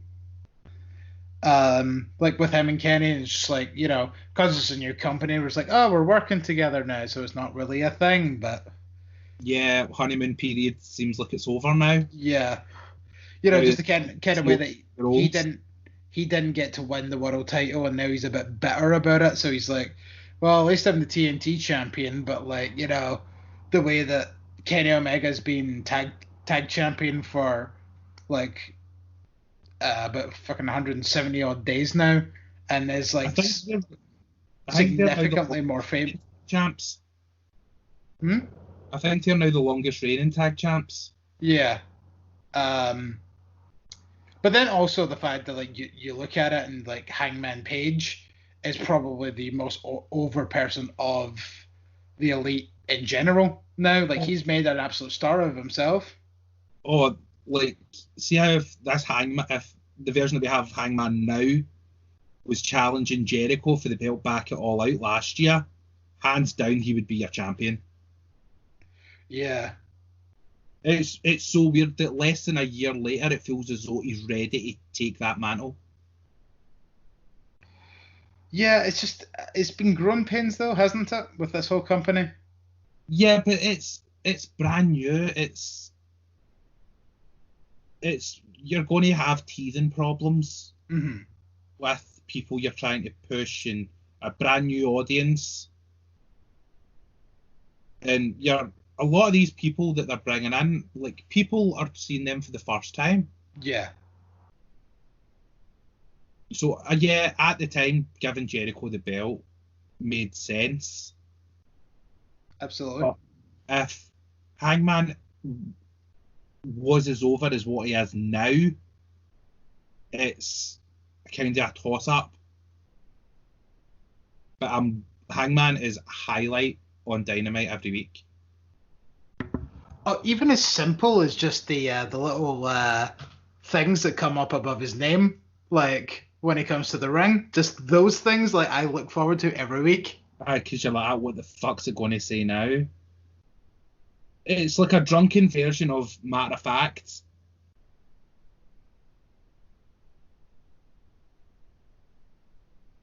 God damn it. I was trying to grab a can out the fridge there and I've just knocked some fucking cat food all over the floor. But yeah, I completely agree with you in terms of like the way that if the Hangman Page that was about now was around back then when he challenged for that belt, like we would be talking about a completely different story when it comes to that belt. Yeah. But at the same time, again, we just go right back to the whole thing of saying it's growing pains. Like Hangman Page wasn't there, wasn't at that level back then, and it took all this, build up to get him to where he is now. Mm-hmm. And all we're kind of waiting for right now is this breakaway from. Yeah. And in fact, I think it'll happen soon, but I think they're going to wait for a crowd. What could be a shout? See the way that you says Brian Cage beats Moxley, and then you said someone beats Brian Cage. Maybe that someone could be Adam Page. Yeah. Yeah. And I wouldn't be, that's fucking shite, Booking. What the fuck to do that for? I'd be buzzing.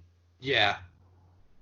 And then you could also have, after that, MJF beating Page, because they have that sort of history. Mm-hmm.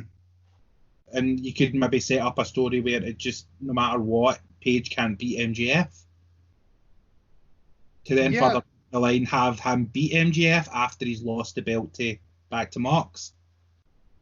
Yeah. I mean, there's tons of ways you can go with this, though. And it is going to be interesting. It's just I just like what I want more than anything else right now is like I want the next, and maybe the next like 2 or 3 AEW champions to not be former WWE guys. Yes. Yeah, you want someone that's not from that system. Because it's I'm not saying this I don't mean it in a bad way. Mm-hmm.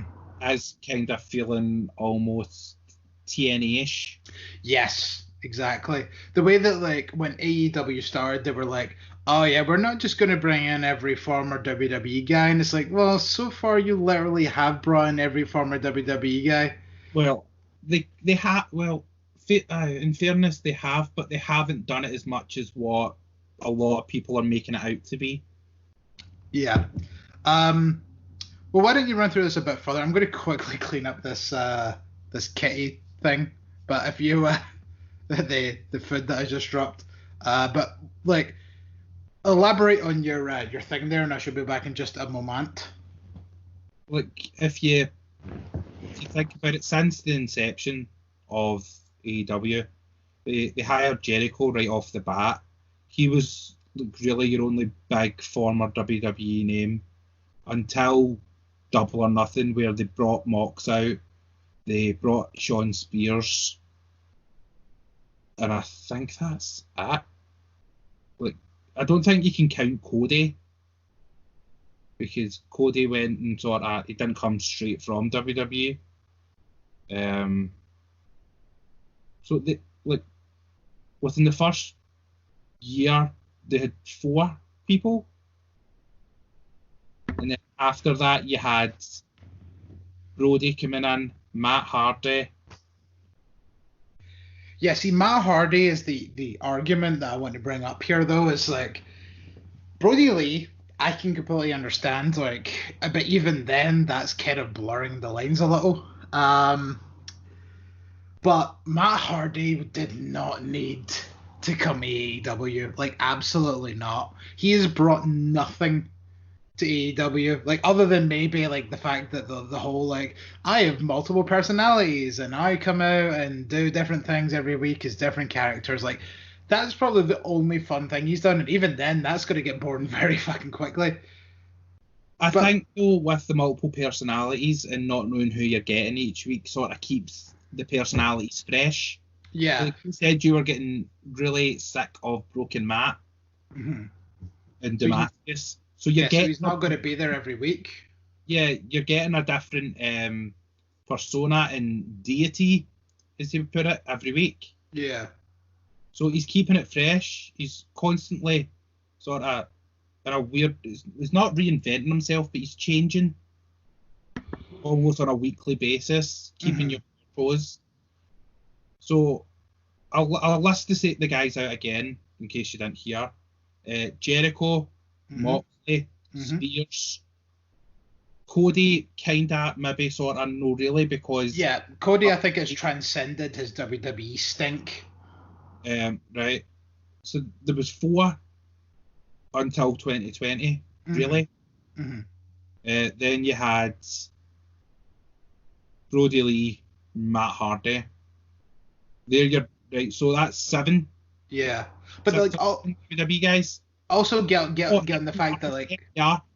So you're talking less than 10. But like, it's more so the fact that Matt Hardy and Brody Lee debuted on the same night. Like that, I think, was like the overkill here. But that was done intentionally because they were trying to trick the audience, because folk were adamant that Matt was going to be the exalted one. Yeah, I suppose you're right there. But like, yeah, okay, so still less than 10, but like, there was this video that I seen on the interwebs like recently that was EC3 standing in front of an AEW logo, and he was cutting a promo using all the names of factions and whatnot, and it's like, it looks like there's potential that he might be going there.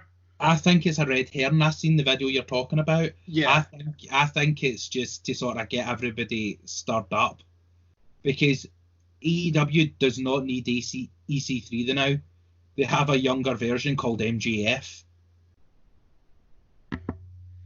But could you imagine the two of them together, though? I think that has potential to be something amazing.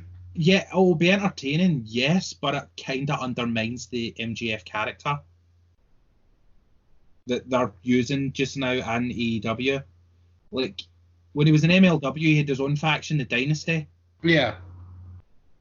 And he was recruiting all these guys, but they were younger guys, or less experienced than him. So it would feel as though he's like, oh, I've been sort of like the middleman if he brings in EC3. I think EC3's going to Impact, but he's using AEW to sort of get everybody talking about him. Yeah, and then he shows up next Saturday at Slammiversary. Yeah. And then folk then go, oh, he showed up in Impact, we'll need to go watch Impact. Yeah. I mean, like, considering the fact that we also know that Anderson and Gallows are already going to Impact, so... Their deal interests me because it gives them the freedom to go back to Japan. Yes, exactly. That's what I was about to say afterwards, was they're Impact bound, and that's been confirmed, but they can also still go back to Japan, and so they can flip-flop between them. But this also kind of leads to the whole potential linkage between New Japan and Impact. I feel like we had this conversation in the last episode, though. We did. Yeah. So I won't thingy any further. But yeah, I feel like EC3, like, his home needs to be Impact. Like, because it was where he was the biggest star that he was. Impact gave him the platform to be what he was. And then he built that name up, went back to NXT, done nothing of note in NXT. You'd never seen him on the main roster. Yeah, because apparently after that 1 week where he pinned Dean Ambrose in the middle of the ring and nobody reacted, and then everyone was like, oh, well, that's him fucking done. And it's like, because you didn't explain who he was. The reason no one reacted is because everybody knew Ambrose was out the door. Yeah. Yeah, that too, actually. But like, they did the door, so no one cared. Well, like the thing with that is like nobody cared, like, because they knew that John Mox. Fuck, I'm just going to call him John Moxley. It's easier. That's the name I know him by now.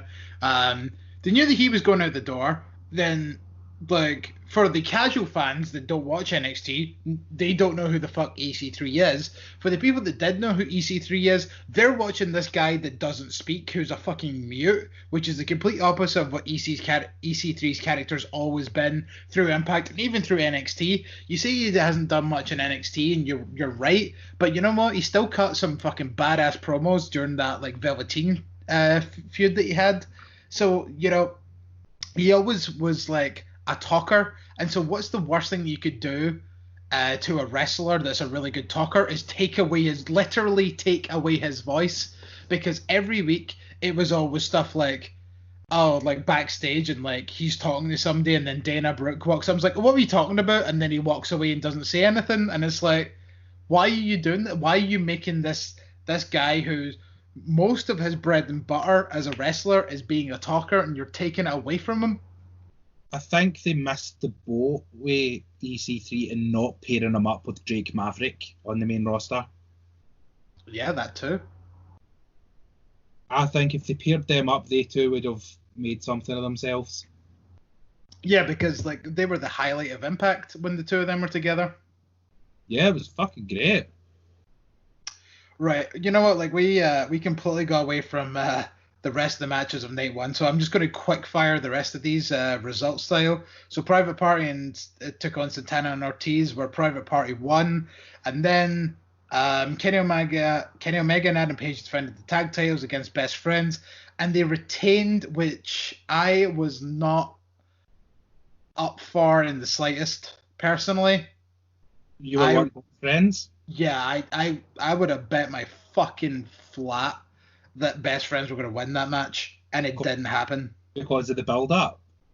Yeah, I thought that, like, you know, Kenny and, what's his face? Kenny and Page had done all they could with the belts, and the best way to go about that was for them to lose to a legitimate tag team and not just a hodgepodge of two singles guys being thrown together. The Hangman Omega team is still quite interesting to me, because I don't know if I'm remembering this right or not, but the way I'm remembering it is Omega's never won any of these tag matches. Page has always got the pin. Probably. From what I seem to remember, I think you're right. It's always Page that gets the win, not Omega. Mm-hmm. So this is building to something bigger. And with the caliber matches they're having, they're really making these tag belts something special. Like they are, absolutely, like, but at the same time, it's just like I feel like, and you know what, like this is probably partially due to the fact that you know, the fact that like the pandemic happened and Paige wasn't able to be on AEW for well over a month. I think it was close to 2 months before he finally got to come back. Yeah, he just had a baby. Yeah, so he needed to stay away. But like, yeah, I don't know. I kind of feel as if like a lot of the kind of luster of that tag team kind of died when he wasn't there for that amount of time. But did you not think, like, maybe that interest that you've lost in the team because of the pandemic, was that not maybe revived a wee bit with the end of this match when there was the infighting with Page and Omega because Omega poured out the beer? Yes, actually, yeah. That was like, because I mean, I think like because I was off that week, so I watched that first one live, and me and Chris were discussing, and we got fucking angry. It's like, you could have just gave that to Paige. You didn't need to pour that around. Well, Paige said that on Being the Elite. He's like, you could have gave it to me. And Omega's like, yeah, I was a dick about it. My bad. Yeah. So, if you're going to piss off Paige, it's wasting booze. Mm-hmm. Exactly. If you're going to piss off fucking a lot of people, it's wasting booze. But, well, speaking of Page and Kenny Omega. We go right into Night 2, which aired just a few days ago. And they had a second title defense, this time against Private Party, who get the title match because they beat Santana and Ortiz. And, well, once again, like, they defended the belts successfully against Private Party. And another good tag match. Yes, very much so. Wrestling has lacked good tag matches in the majority of companies. Mm-hmm. The only other company that does tag title matches on like usually really well is NXT. Yeah, I mean, a highlight. I think it was this one. Isaiah Cassidy's socks. He was wearing Chucky socks. Chucky the doll? Yes. On one sock it was the doll, and then on another one it said Chucky and like the Child's Play font. Nice. I can't remember if it was the tag match or the match with Santana and Ortiz, but I know it was one of them. And I've been hunting for those socks now and I can't find them. God damn it. Still don't like their new song though. No, neither do I. I am very upset. Wow, my fucking webcam is absolutely fucked. I did like the play on the theme when one of them was throwing punches in the corner. Mm-hmm. And I think it was Excalibur went shot, shot, shot, shot. Yeah, that was like nicely done because it's just it plays into it. By the way, like as I was saying, when my webcam is so fucked, I was trying to show you my little Chucky doll that I have, but like it can't even like fucking see that right next to the webcam. The whole thing is. I have a big Chucky doll. That's the dream, but. And I've got maybe probably similar to your size of Chucky doll of Tiffany. I love Tiffany. I'm a big Chucky mark. Well, I love who voices her, Jennifer Tilly, but like Jennifer Tilly. Oh my god, don't get me started, seriously. Oh, I'm going to start fapping away.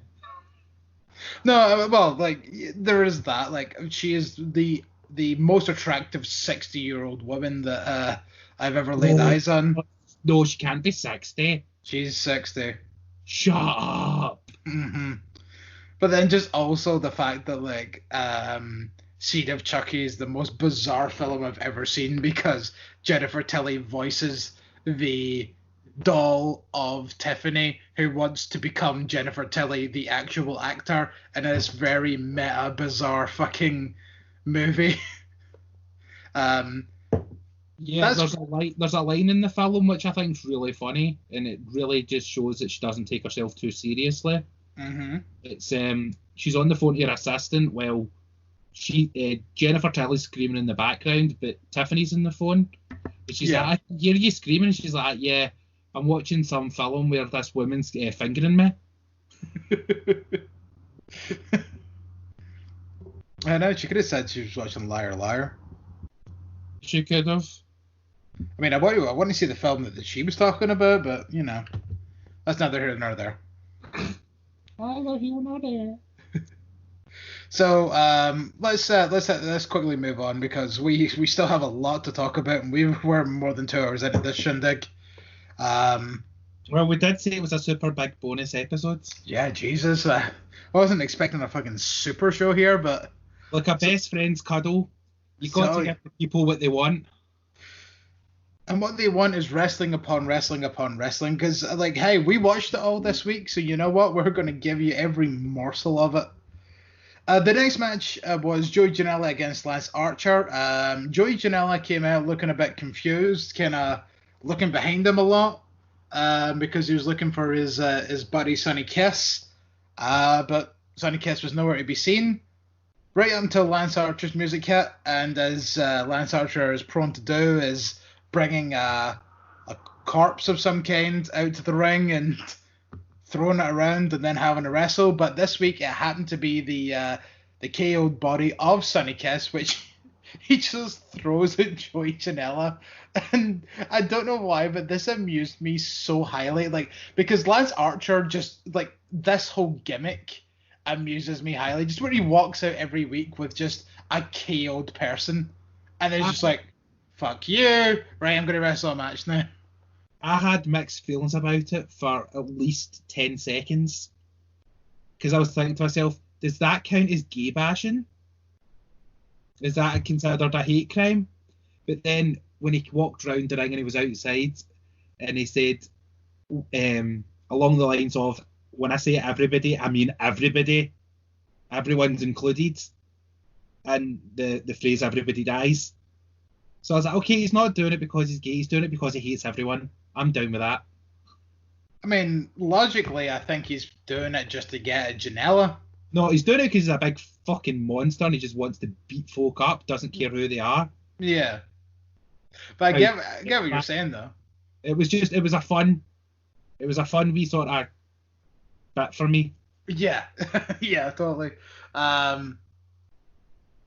But this I don't know. I've heard mixed emotions about this match, like, considering I felt as though it should have been a bit more squashier, though. Well, that was one of the arguments there was you, like, Lance Archer should have won in a bit of a better time, but I don't know, like, I thought it was quite good, like, especially in the way that, like, there was a spot in this match where, you know, Jake distracted the ref unintentionally, and then that allowed Joey and Sonny Kiss to do splashes, like Sonny Kiss hit 450, which actually really impressed me, considering, like, I'm not really the biggest fan of Sonny Kiss. Like, I don't think he's that great personally. I just think he had the time to show what he can do. Well, yeah, because he's always on Dark. So, in fact, you know what? Next week might be the fucking week for him. Mm-hmm. So, like, we'll see. Because I loved his stuff on Lucha Underground. It was alright. It wasn't. I don't know. Like, I didn't like the name. Exalicious was a really dumb name, and it took a lot for me to get over that. I just referred to him as XO. Yeah, because, like, kiss and hug. It's something different. Yeah. In wrestling, it's not as offensive as, say, a Rico gimmick. But it's along those lines when it's actually being presented by someone who identifies that way. Well, yeah, that's what I was about to say. Like, when you said, like, it's not like a Rico gimmick, it's like, yeah, you're right. Like, at least, you know, like, because Rico was just a straight guy playing a gay guy, but at least, like, you know, played the stereotype. Yeah, exactly. Like, and then I guess, like, Sonny Kiss, that's how he is in real life. Yeah. He is fabulous. I don't think there's much difference between the character and the person. Yeah. But there was another bit in this match that I really liked. Like we were saying, we wish it was a bit squashier. Jake he said to Lance, right, end it, and then he did. He went and done the blackout through the table outside. Yeah.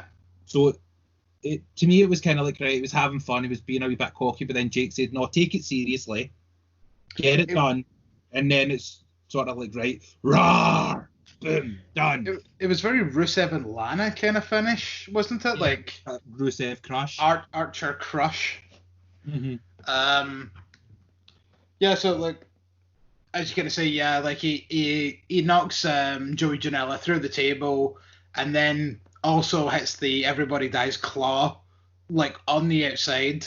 And some people are bitching about the fact that he put him through the table in front of the referee, and the referee didn't react. And it's like, well, you know what? Joey Janela brought that table into play, so, like, it was kind of his fault. And, like, in technicality, I don't think you can really, like, blame him too much for that. I think when it comes to tables, I think there's, like, a weird loophole because you're not hitting someone with the table.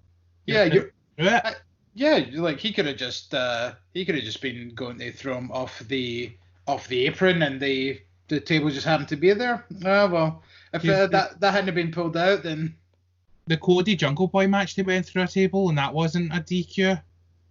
Yeah. So I think you actually have to offensively use it as a weapon, like actually pick up and whack him with it.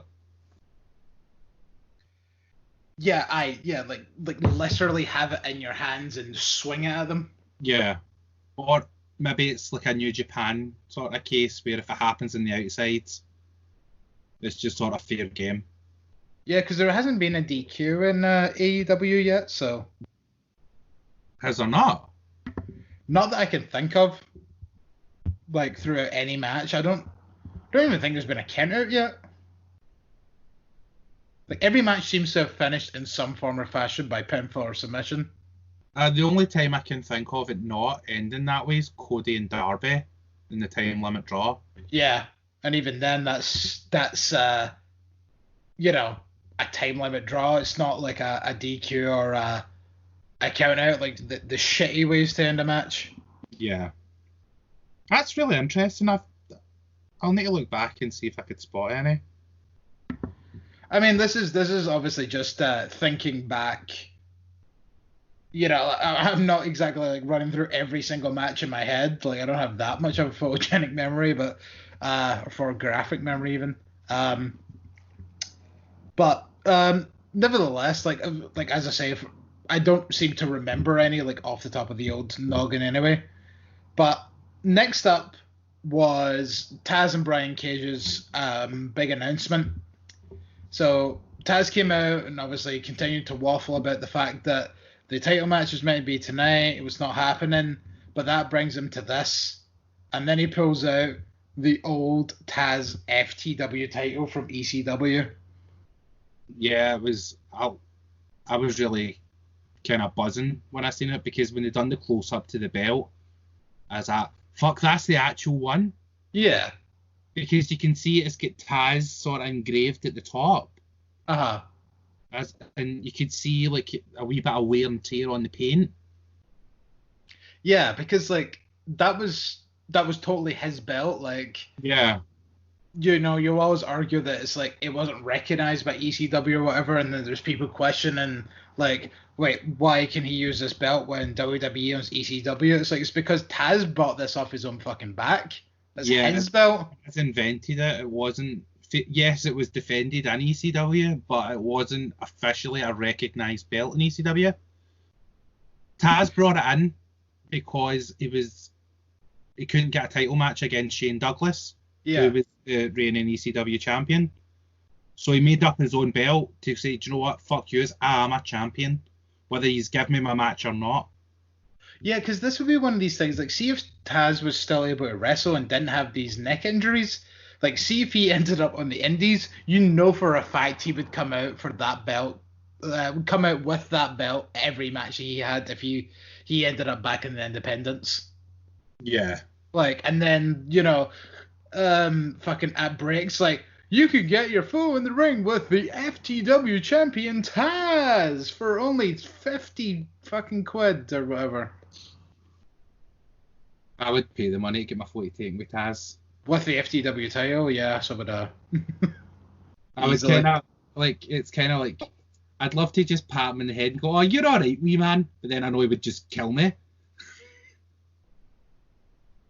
You're just slowly passing out from the Taz mission, and you're just like, it was worth it. Yeah. What did you think about his wee comment the week before referring to a certain sloppy shop? Yes. Yeah, we did skip over that. Like, but yeah, that was a nice little dig. It was like, oh, we've been testing people since day one because we don't run a sloppy shop. Mm-hmm. And this match has been delayed because of WWE. Exactly, yes. Because Renee Young of WWE got COVID and she is married to fucking John Moxley, which means they live together, obviously. So now, the second that he went home and he's been, you know, like... He's isolating. Yeah. It's he's been COVIDed. Came into contact, so he's isolating to make sure he doesn't show any symptoms. Yeah, that's what I mean. Like, I don't mean he's actually has it, but do you know what? I'm quite happy that he's stayed at home because, yes, he can go to work and get tested. Mm-hmm. But if he does have it, then he runs the risk of passing it to other people there. Yeah, and then that'll spread through. Because, I mean, WWE's already struggling enough. Never mind them spreading it through fucking half the AEW roster as well for WWE's sloppy fucking acts. It wouldn't surprise me if they'd done this intentionally. We'll make sure Renee gets it to sort of make sure that John gets it. To then fuck with the world champion. Yeah. But it was just in the way that, like, when Renee put out that tweet of, like, oh, man, it really sucks, like, what a shitty week it's been, like, my show WWE Backstage gets cancelled and I also get COVID. Blah. Yeah, it wasn't a good week, but and good news, she's getting our cooking book published. So the next match was I mean, like, good for her, but, like, yeah. So the next... Yeah.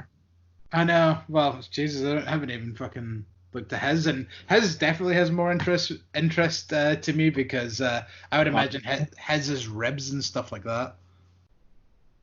You know, all the great foods. I mean, Up next.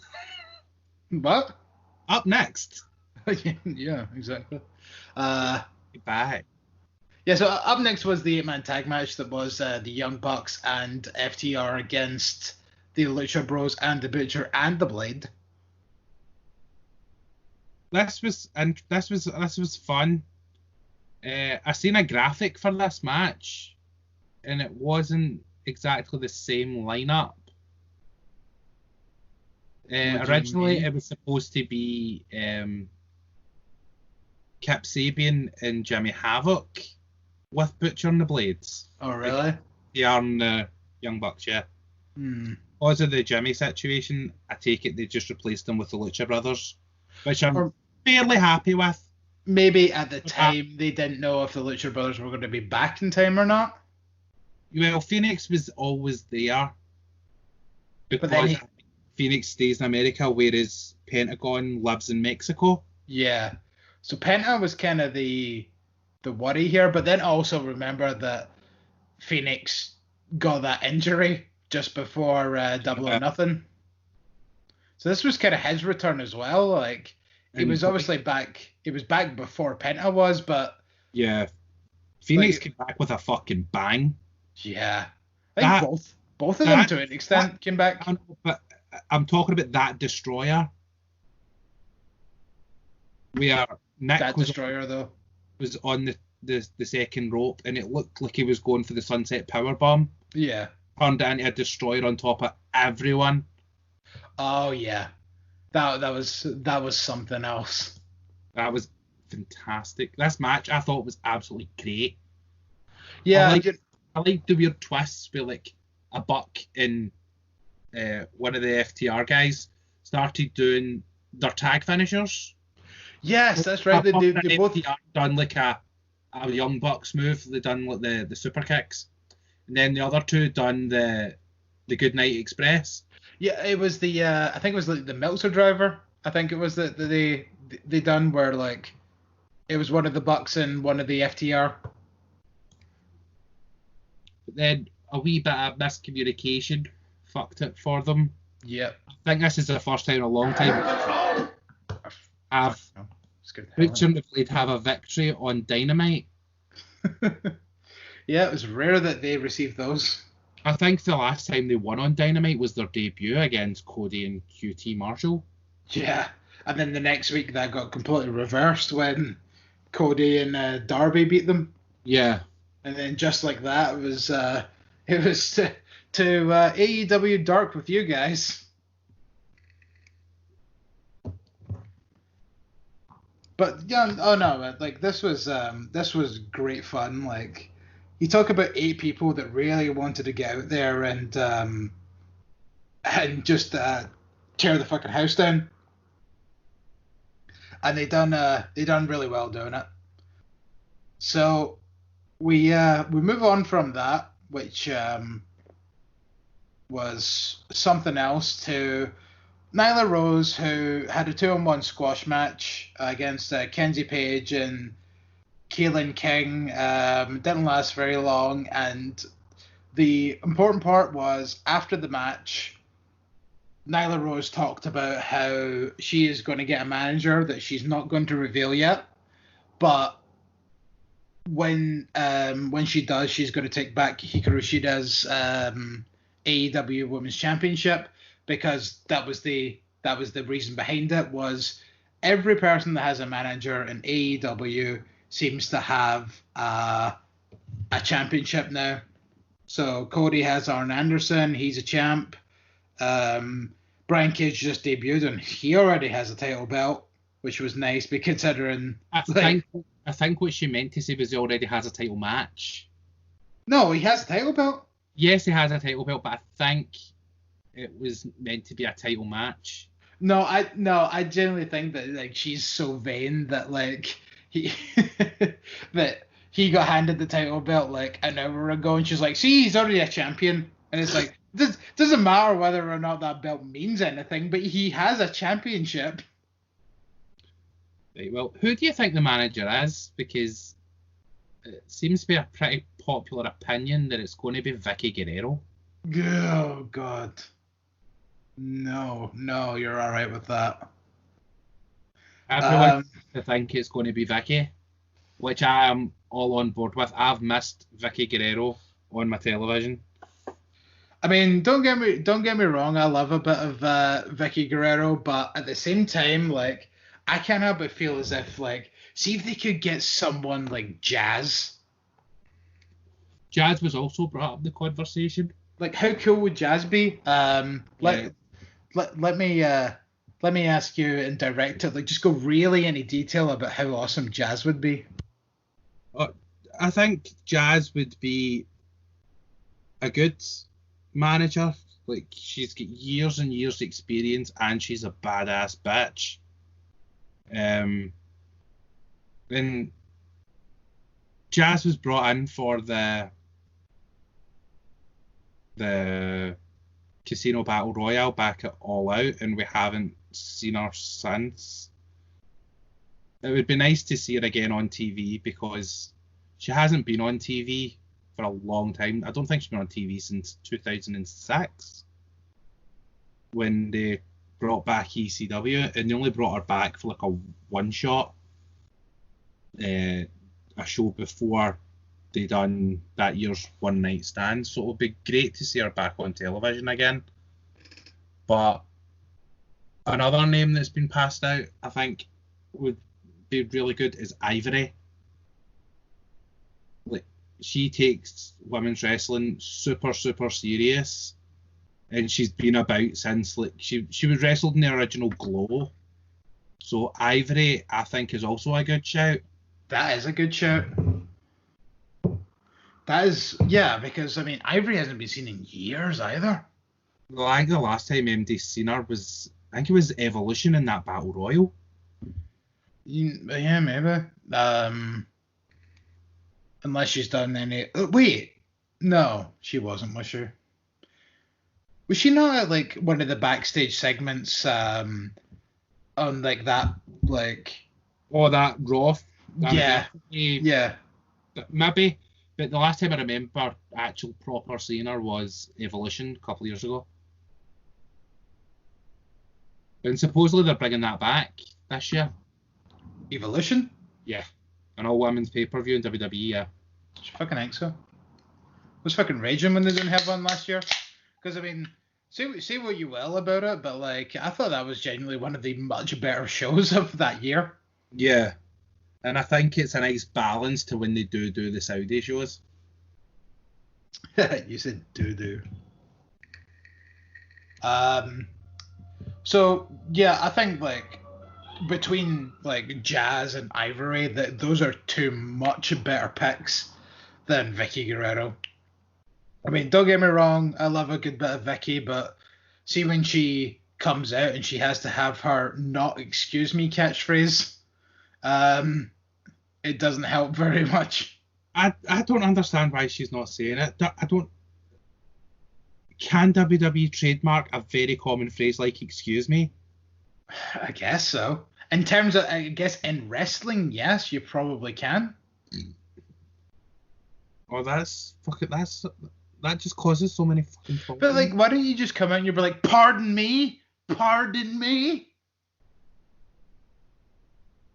or just be like, "Pardon moi," like just like make her be like, "Oh, I'm trying to be like, I'm trying to like be all posh now by like, pardon moi." Excuse-moi? Excusez-moi. Perfect. There. That's not fucking excuse me. There's also another name that's been papped about as well, and it's Awesome Kong. I don't think that's a good fit. Well, it is in some kind of way. It is in the kind of way that like they are similar kind of wrestlers. They are much bigger women. I mean, like, you kind of see where I'm going with this. I can see from your face. But, like, it is the kind of thing where it's like maybe Awesome Kong can pass down the blah, blah, blah of being a bigger woman. You get it. As soon as you mentioned that, I think everybody's like, oh, I can see why because of this. But I can't because to me, Nyla's good when she keeps it short and sweet, talking-wise.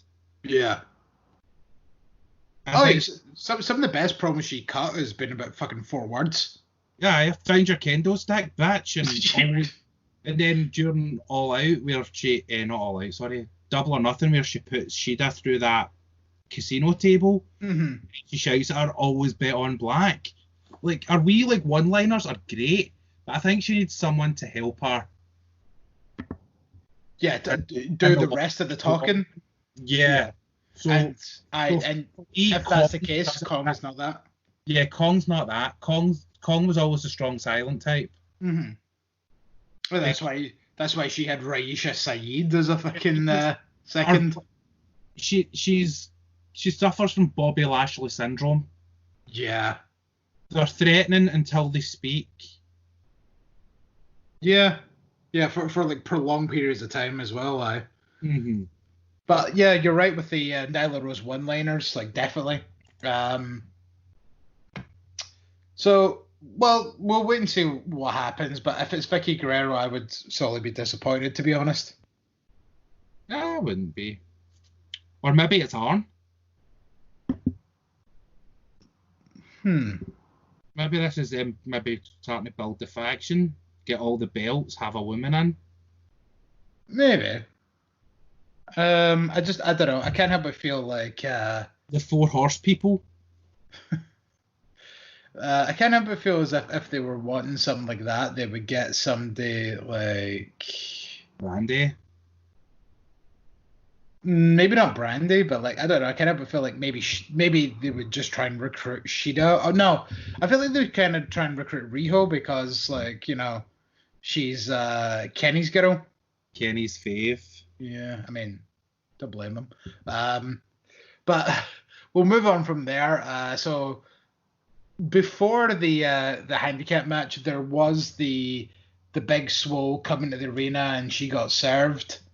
And she was like, served. "Why the fuck did you let me drive three hours to come here?" Yes. She gets what she deserves. That is no way to treat a role model. Oh, or a dentist. A role model. I think role model just fits everything under one sort of. Role model's like a blanket statement. It covers her. You know what? You're right. I will bow to your superior power on that one. She also had a wee Twitter spat with Tony Khan. Oh yeah? Yeah. She was basically saying, right, cool, so when Britt Baker threw coffee on me and X, Y, and Z, nothing gets done, but when I do it, I'm suspended. And he's like, yeah, the coffee was maybe an oversight on our part, and we're sorry about that, but you kidnapped someone. Yeah. And That threw is them in a dumpster. That is a felony. So I thought that was quite fun as well that they continued the story a bit on social media. Just be lucky that you've only been given a suspension. Yeah, and it's not even you're suspended for blah blah. It's you're suspended until further notice. Yeah, so it could be weeks, months, who knows? Yeah, well, I think as soon as Britt Baker's ready to go again, Big Swole's coming back. Yeah, which is all out, apparently, according to British Bakerus. Aye, our prediction when she was injured. But Swole, all she is just another conspirator. Absolutely. And it's just a massive conspiracy that all revolves around Aubrey Edwards. Yep, she's always there. Always there. Convenient. Speaking of people who are always there and always watching, the Dark Order took on SCU. Oh, spooky, spooky. Spooky dokey indeed. So that's Brody Lee, Colt Cabana, and Stu Grayson against all three members of SCU. This has been the first time in fucking like nearly 6 months that SCU have had a trios match. It's also the first time in ages we've actually seen Stu Grayson wrestle. Yeah, unless, you watch Dark. Oh, I float in and out. Dark's only supposed to be on for 40 minutes, but when I see it's on for an hour and a half, it just sort of turns me off. I don't know, that gets me excited. I'm more quality than length. It's what you do with your time, not the amount of time you have. Well, I have a lot of time, so... Yeah, so like the whole kind of gimmick of this match was like, well, backstage, like they showed Colt Cabana lying on this medic table, and his entire like half of his lower body was bruised to fuck. The fact that like he was actually allowed to wrestle in this match was fucking bizarre, but it added to the story. It looked so painful.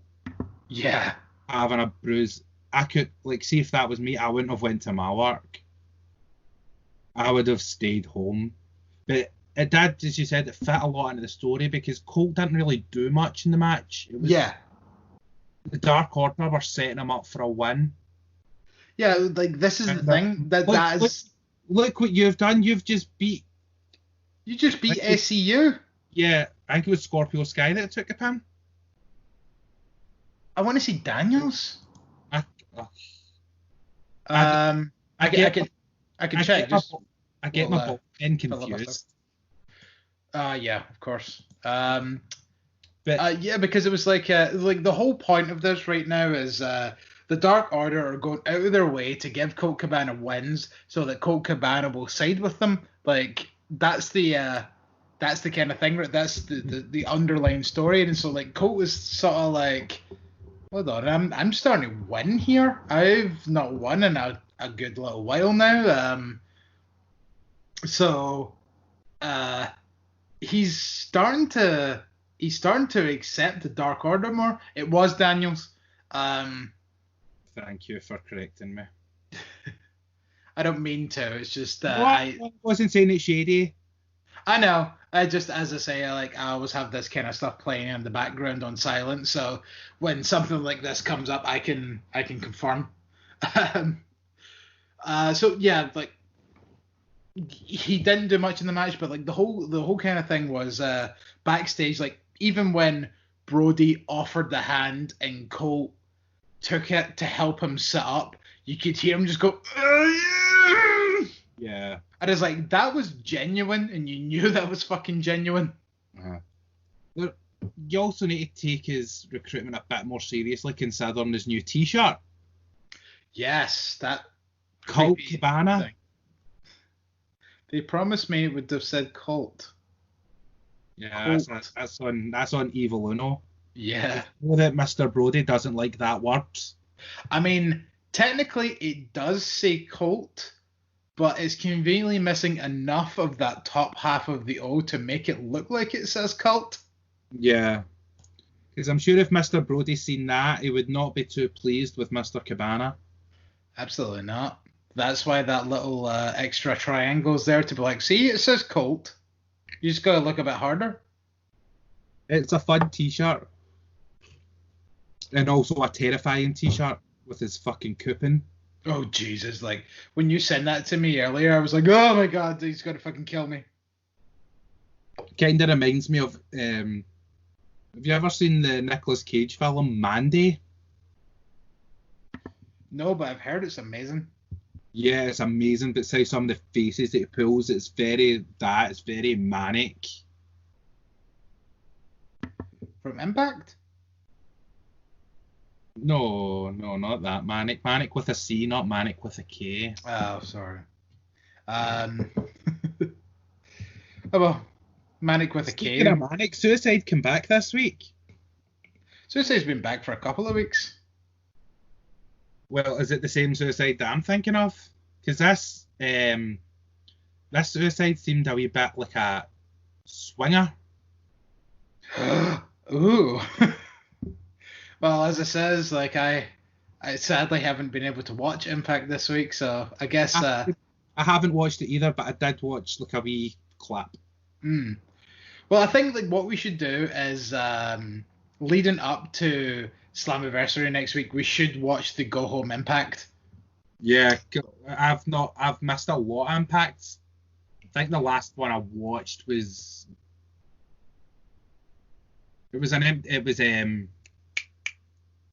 Rebellion. Oh yeah, that was a wee while ago. But yeah, nevertheless, let's not dwell on Impact. Let's soldier on here because after this was when Big Swole tried to attack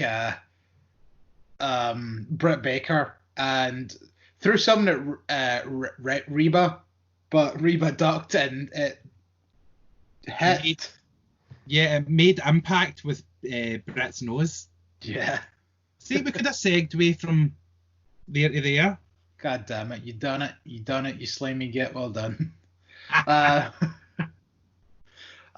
So the main event of the night was Orange Cassidy versus Chris Jericho, and this was fucking awesome. Yeah, this was even better than his match with Pac. I just loved this match. Yeah, the weird thing was like, see when Santana and Ortiz came out with the orange juice, I genuinely thought they were sponges for a second. It was like, why the fuck are those two coming out with sponges? And it was like, oh wait, orange juice. Okay, I get it. Yeah, because like the two of them worked really well together. The fact that like Orange Cassidy only done the here's my hands in my pockets and the kick in the shin spot just to piss off Chris Jericho, but he took this match very seriously. Yeah.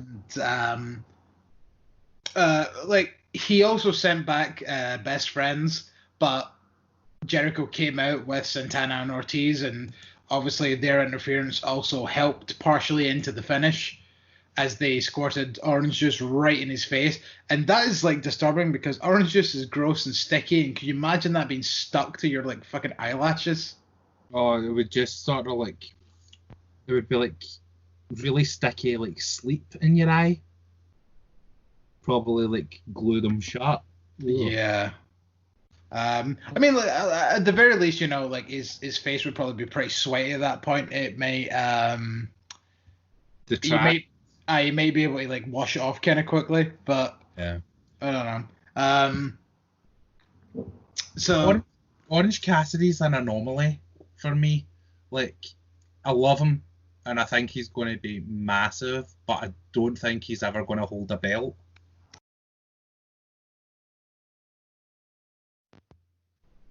Oh, you still there?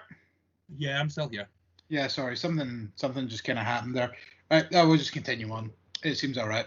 I don't know. I think I can potentially see him becoming like TNT champion at some point, depending on who the champion is at that point. If it's Cody, then no. But if it's somebody else, then maybe. No, I just don't see it. I think he's going to be like a Jake Roberts. Like he doesn't need one. And I think having a belt wouldn't suit him either. I don't know, because the thing is, like, I feel like with this match, this might be the coming out party of Orange Cassidy, the wrestler, as opposed to Orange Cassidy, the I can't really be bothered. Like, I think this is the kind of now step in the I'm going to try all the time. I don't think so. I think he's only really going to try when he's got beef big with match. someone. Like Pac, that was the last time he really tried. Yeah, I mean, he's had matches on Dark recently, and you know what? Most of those matches didn't even last that long. So it was almost like, I'll try, and it's like, well, this match is a fucking squash anyway, so I don't need to try for very long. Right, okay, I get you. But, you know, like, when it came down to it, Orange Cassidy went for his big Superman punch, and just as he was about to go for it, blam, Judas effect, 1, 2, 3, and Jericho wins. But valiant effort indeed by Orange Cassidy, and like his absolute best showing to date, I would probably say. Yeah, I've maybe said it before, but I'm going to say it again. I fucking love the Judas effect. So do I. So perfect. It's so perfect for him. It's just a nice, simple move. But yeah, he can do it. He can do it to anyone. Yep. He can do it well into his fucking 70s. Yep. It's great. He doesn't have to punish his body or do a leg drop where he ends up fucking injured or anything. I think the only way he'll get injured is if he goes to do it outside and hits the ring post. Yeah, which could be a very nice spot though for like to work into a match. So, but no, I think over the 2 weeks I watched the 2 episodes back to back, like it was like all a pay-per-view. show. Nice. Yeah, and it fit really well.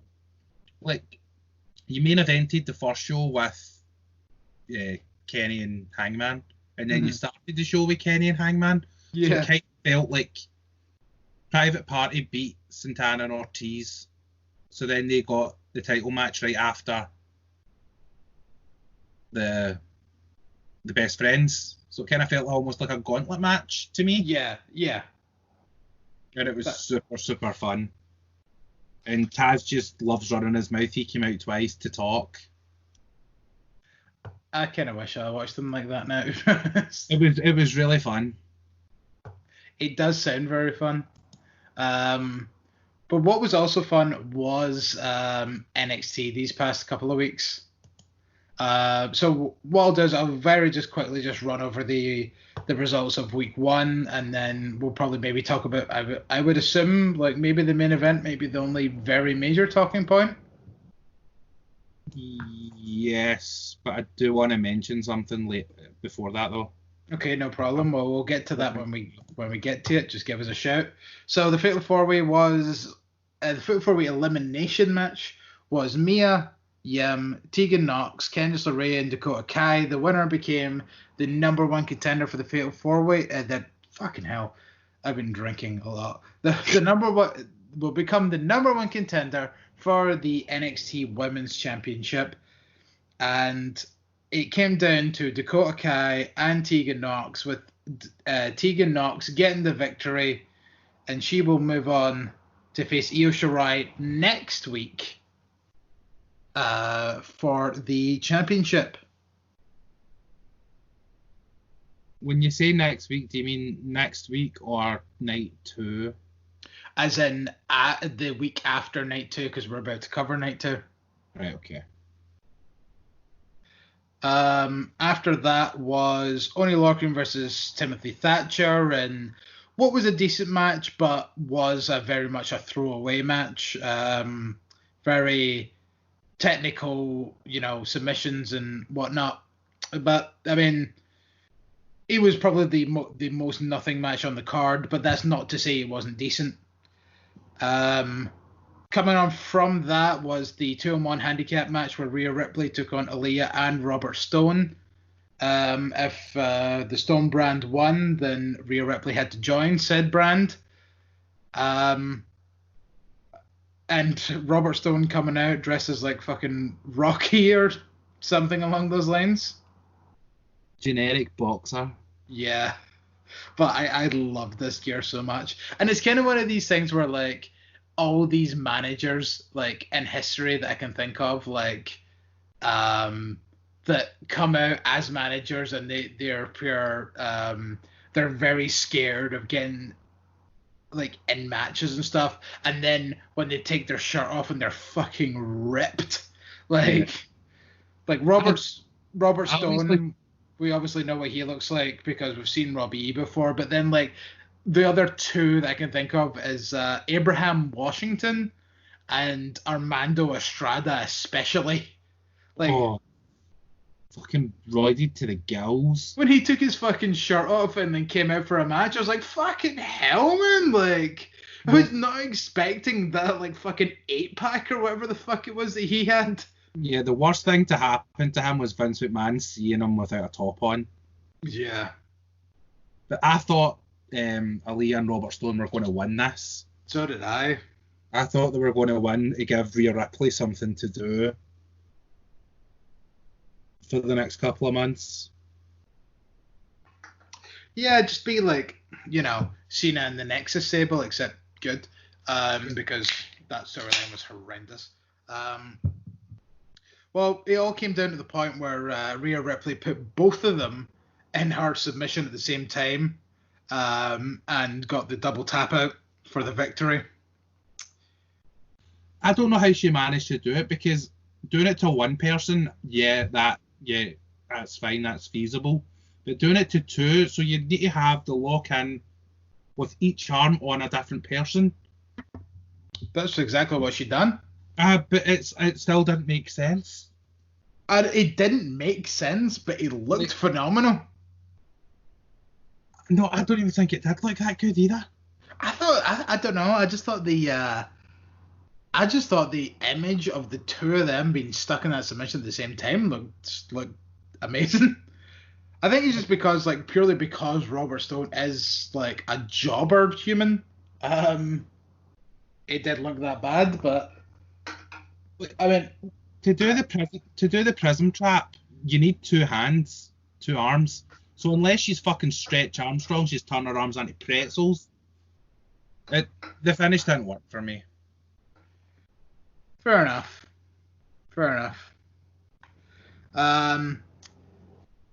But coming up after that was the strap match where Roderick Strong took on Dexter Lumis. This strap match was fun because it wasn't your traditional strap match where you have to touch all four corners. Yeah, which only works on the occasion, and even then is very, few on the occasion. I think I would argue that Eddie Guerrero versus JBL might be the only strap match that actually worked. Yeah, because majority of them, when you have to touch the corners, it always goes the same way. The heel starts to touch the corners, and then the face is behind them, touching the corners behind them, and they don't notice. Yeah. It's essentially how the Eddie Guerrero JBL one went, but the ending, the match result was different. Mm-hmm. But, I mean, this was a decent match, and just continuing to add to the whole Roderick Strong is scared of Dexter Lumis thing. So he just kept trying to run away, but Dexter had the strap, so just kept drawing him in. He's he's a terrifying man. Just when you look into his face, it feels like there's no emotion. It's like he's just empty. I know, it's the fact that he's been doing essentially this gimmick through weird different incarnations for fucking nearly a decade now. Yeah. I think it's been about 6, 7 years, give or take. Remember Remember the fucking feud he had with Mr. Anderson in TNA, where it's like, "What the hell are you doing in my room?" I watched that. I watched their 2 pay-per-view matches quite recently, where they had the cage match where he pulls Christy Hemme through the hole in the cage for the camera. Yeah. And then they had a rematch where it was a bit casket matchy where you had to throw your opponent into the padded van to get taken away to the nut house. That sounds like kind of more of an ambulance match. Yeah, it's a put your opponent in a something match. Yeah, same difference. I noticed, see with his Titantron, it shows you like his face like in the blue. It's very Salem's Lot, like the miniseries. Dun, dun, dun. That was just his theme song. But well, back in the day, that was his theme song in TNA. Sorry. Salem's Lot, you say? I don't know if I know that reference. It's an old Stephen King book. They done like a sort of TV show, but it was only 2 episodes. Mm-hmm. It was like the way they done the original It.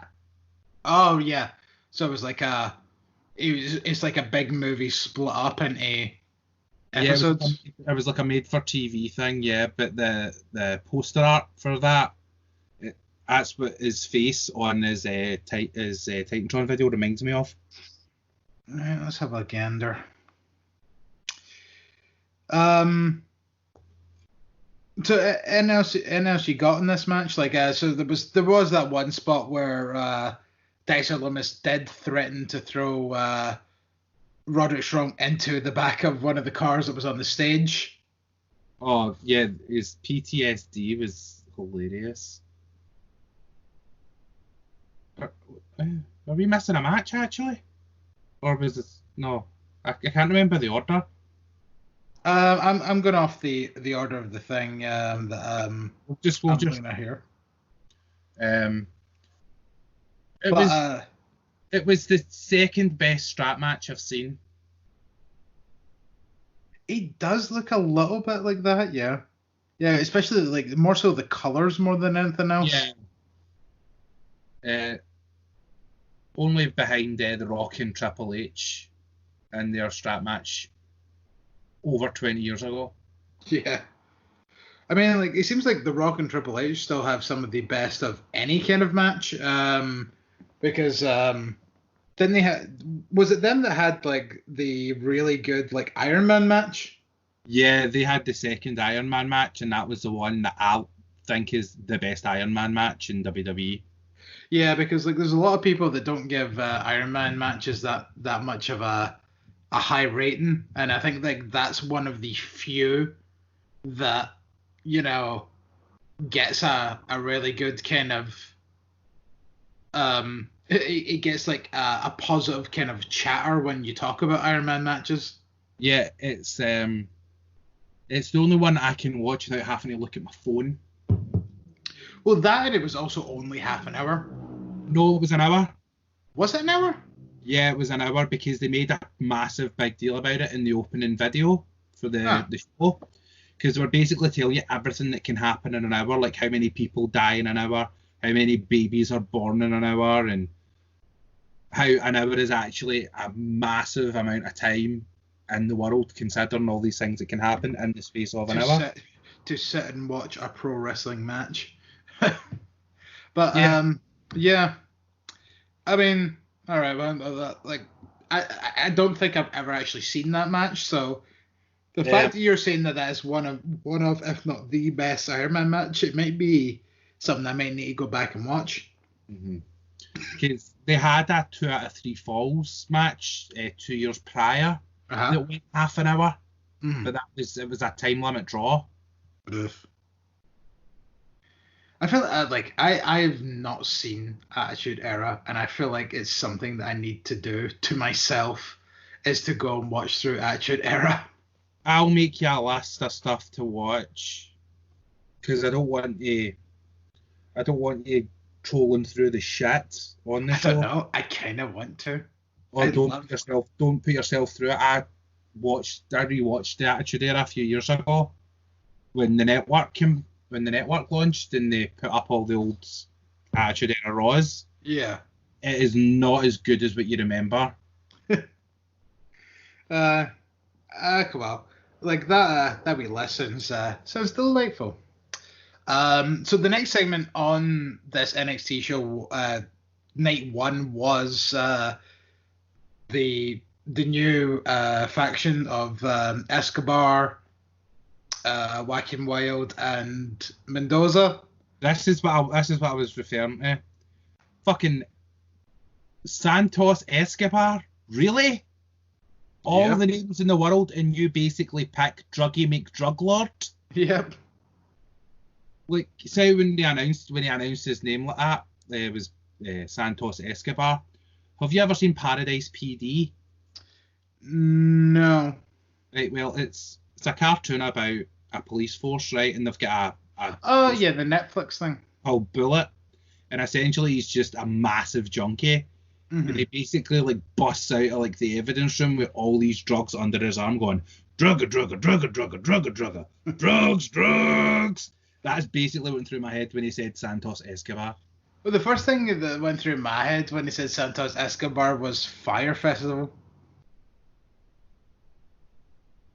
Oh, was that weird thing? Was it? I didn't really pay much attention to it. Oh, right. Because it was. I do know that's where AEW got the name for their event from. Fighter Fest, yeah. So Fire Festival was that festival that went completely tits up because originally they were going to do it on the island where the real Escobar drug lord used to own. I think that was where he pushed all his drugs in and out of. And then they were like, never mentioned that this used to be owned by that guy. And then the next advertising advert that they put out was like, come to this island that was previously owned by dude. And they were like, right, you're not allowed to have this island anymore. Go fuck yourself. And they were like, yeah, so basically outed the owner. Mm-hmm. And then was it Pablo Escobar that owned the islands? I think that was I couldn't remember his actual name, but I think that sounds about right. So if you've never seen the Fire Festival documentaries, like seriously, do yourself a favor, man. It is delicious, cringeworthy television. I don't know. I've got so much to watch with all this fucking wrestling.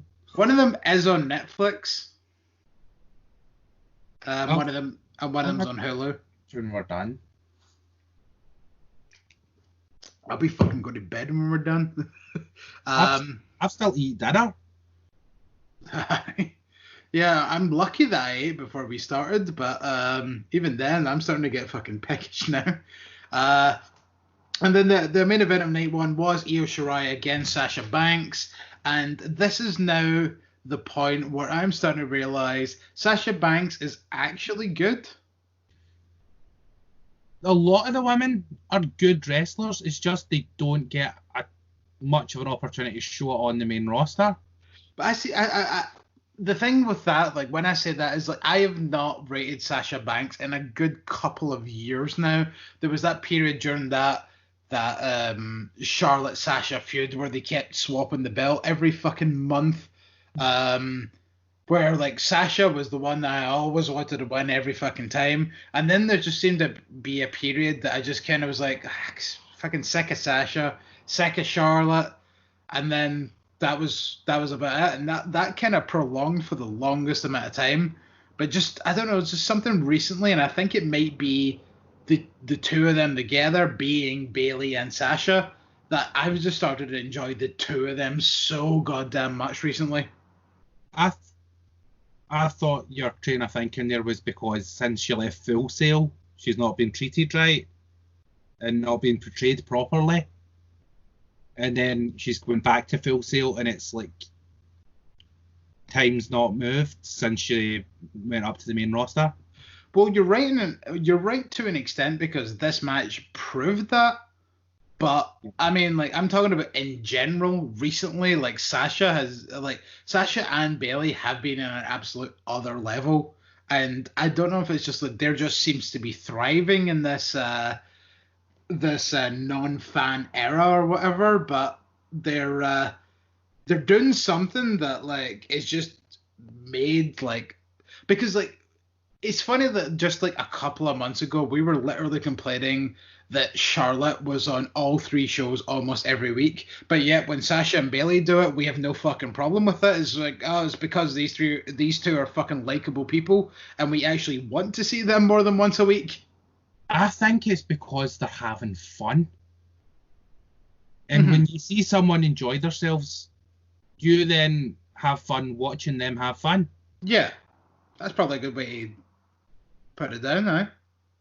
Because, I mean, it's the most interesting Bailey's been in a long time. Absolutely. Like, I've been saying that for years. They got to this point with Bailey where I was like, oh my god, she needs to, she really needs something. And then when she came out with that cut hair and murdered the wacky waving inflatable arm flowing tube bin, I was like, what is this? Poor Dusty, because when Bailey went to NXT, Dusty said, don't ever change your hair. That's you.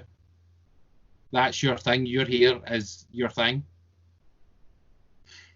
Yeah, well, things change. I'm gonna use a Simpsons reference here.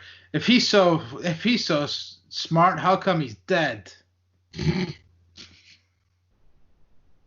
Jesus fuck, Griz, that was dark. I know. That's why I wanted to reiterate that it was a Simpsons reference before I said it. That was dark as fuck.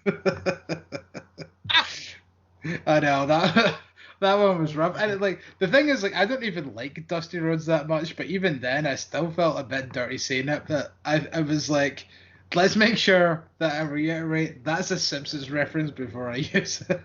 You went to the MJF school? Yeah. The MJF school of making fun of dead people, apparently. Jesus.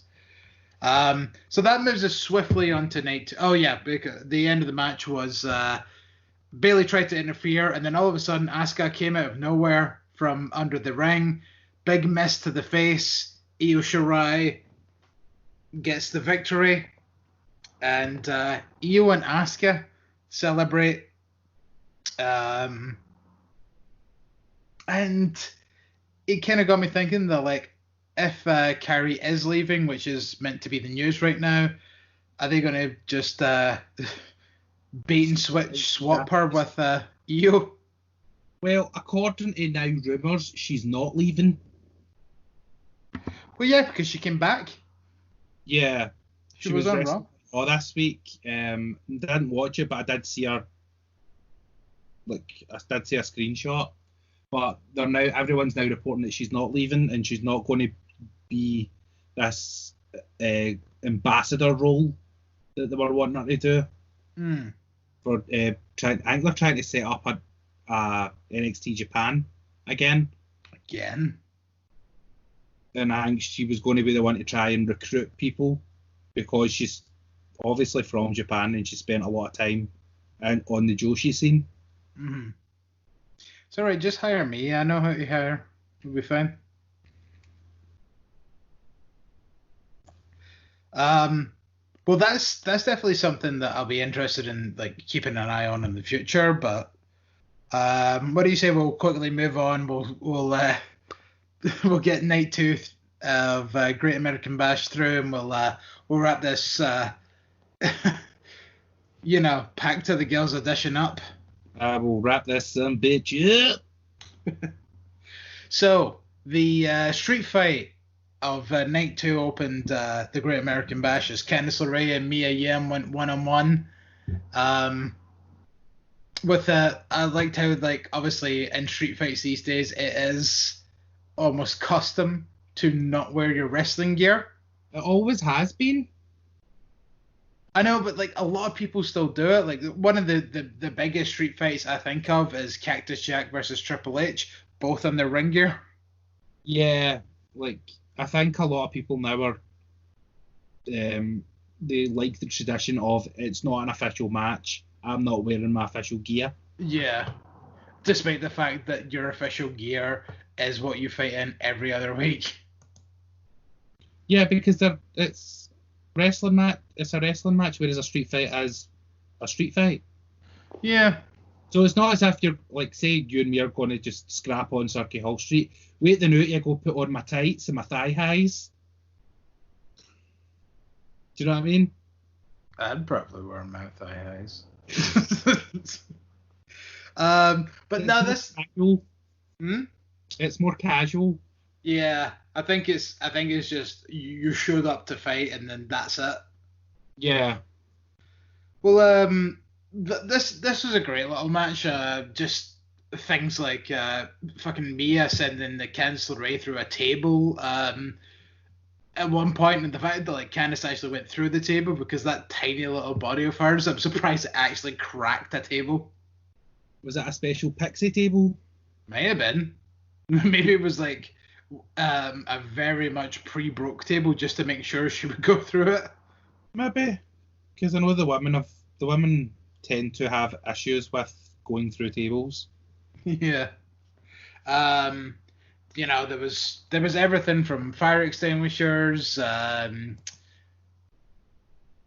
chairs, and fucking kendo sticks, and everything else, and and brass knuckles, which Mia Yim like actually had on her during the match. She tried to go for a punch to the face at one point, but Candice had a chair, so she blocked that. But the whole time, Mia Yim kept a hold of said brass knuckles. And it ended up the spot at the end where the two of them are essentially, I think they were balancing on top of a table. And there was a big pile of chairs in the middle of the ring. Candice managed to get a hold of the brass knuckles, popped Mia Yim in the face, and what the hell is the name of that move? The Candice go round or something along those lines? Her swinging neck breaker. Oh, it's a fucking weird name. It's something along those lines. It's not coming. It's escaped me. But I never seen Candice take away the brass knucks. I just assumed she had the power of the punch. Yeah, well, like that's what got me into the position for it's really gonna piss me off now. I want to say it's the Candice go round, but I don't feel like that sounds right. Just call it an avalanche swinging neckbreaker. Yeah, let's do that. And I bet he's going to come to me in like 2 minutes as well. Yeah, probably while we're discussing the main event. Yeah, because that's always what happens to me. So yep, swinging avalanche swinging neckbreaker and a massive pile of chairs. Candice LeRae gets the victory, and as the commercial rolls, like they do the picture-in-picture thing, and you see that the two of them are struggling to get out of the ring, which I thought was a very nice touch. Like the fact that like this is one of those few times where nothing really happens during the commercial, but at the same time it meant a lot because it just showed like how difficult it was for these two to get out of the ring for this match. Yeah, it seemed like it took a real toll on them. Yeah. And I mean, I don't blame them. The fact that like the two of them went into that giant, like heavy pile of chairs, like was rough. So we move on to the next match, which was Bronson Reed against Tony Nese. This all stemmed out the fact that there was a fucking dark match before this show that Tony Nese was in against the Leon Ruff. And it's like, it's weird to make me think that they're still putting on dark matches in front of, you know, the NXT wrestlers. Yeah. But unless this was literally done just fucking Yanni McGee over here, Bell. She just yawned pure widely in my face twice. So it just really makes me feel weird, the fact that like are they still putting on these dark matches for no reason. And then technically when you think about it, Tony Nese had to wrestle twice within the span of about like fucking 45 minutes. This was a nothing match. It's with two people that I don't really care much about because I don't really get Bronson Reed very much. I used to very much like Tony Nese, but he is very much nothing in the cruiserweight division either. Bronson wins with Spleesh. The move, the Candice LeRae move, I've just looked it up. It's called Mrs. LeRae's Wild Ride. Close enough. Oh, shouldn't be Mrs. Gargano. Well, she's not. She doesn't wrestle under the name. Well, it's Ms. LeRae, MS. Yeah. But she doesn't. See how when she went heel, I would have loved it if she changed her name to Candice Gargano. Yeah, that would have actually been really awesome. Yeah, because I think I made a joke about that at one point ages ago, like back when Candice was in the Mae Young Classic. I'm pretty sure I made that joke where it was like, oh, Mrs. LeRae, but she's married, so wouldn't it be Mrs. Gargano? Like, well, you would think they would call her Candice Gargano, the way they kept going on about the fact, oh, her husband is Johnny Gargano. She has no personality. She's just a wife. Well, you know what? Like, she sure does like to talk a lot at the dinner table, but when it comes to in the ring, she sure does love to run away a lot. Was that your moral of the week?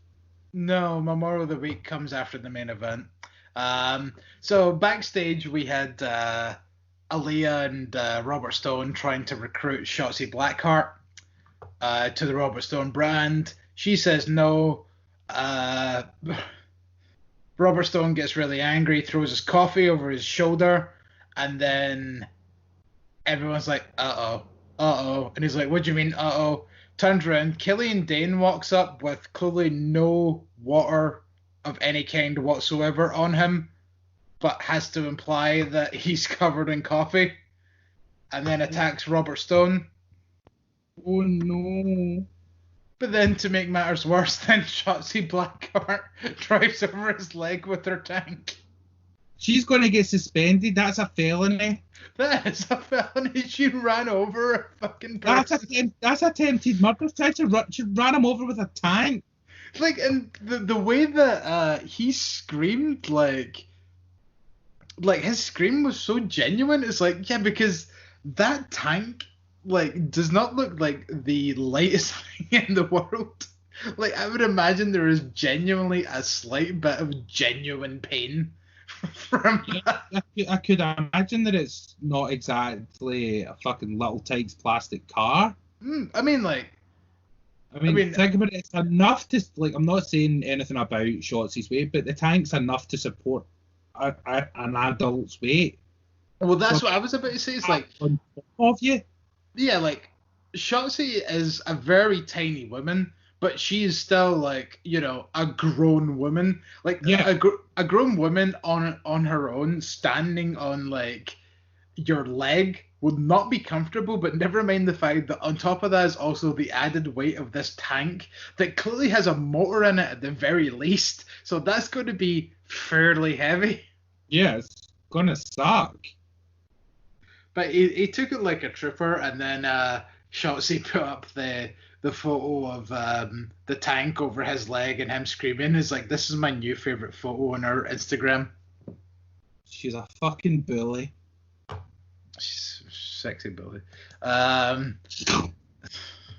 Coming up next, Isaiah Swerve Scott took on Johnny Gargano in the biggest match of Isaiah Swerve Scott's career. And arguably one of the best showings of his career as well. It's quite... I like it because he's getting to show more, because, I mean, he gets signed last year, and he's not really done much. I mean, he had an okay showing during that round robin tournament.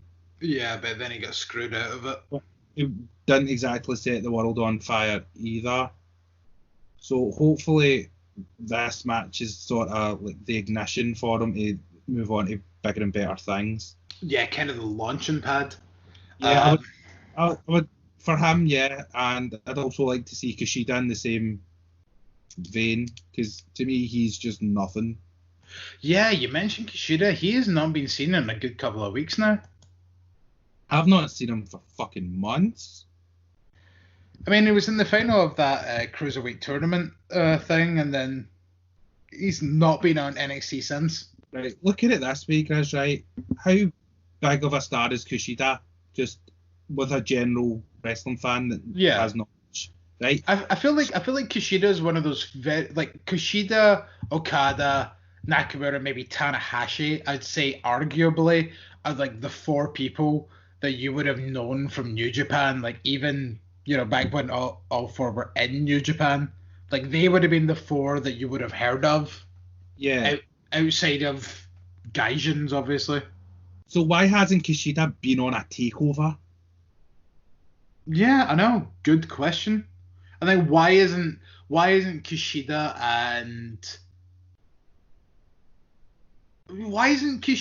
Jake Atlas and Drake Maverick the three people that are going after the Phantasma faction right now? Yeah. Like, is kind of the question here. Like, don't get me wrong. Like, I love Breezango, and I'm happy that they got that match and all that hoopla. But Jesus Christ, man, like, I can't help but feel as if like that deserved to be the other two that the other two that wrestled in that triple threat match, because like it almost feels as if like all three of them got screwed from that. I think it's going to escalate to that point where they are going to get involved. Yeah, hopefully that may be the end game, and this whole Breezango thing might just be the. I think it's just a one-off with Breezango. Yeah, like that's what I'm saying. This is just the kind of the first match so that they can get their win, and then after that, like these other two can come in and do their thing. Mm-hmm. And I've got a question about this faction. Go on. I can't remember who. I think it was Raul Mendoza that was first abducted. Yes. Who were they two people? Yes. I've always wondered that. Obviously one's Escobar. But who was the other one? Does this mean we're going to have a reveal later on of another member of the faction? See, like, yeah, that's what I've always wondered. It was like, because he was the first one abducted, but there was already two people that fucking abducted them. So where did those two people go?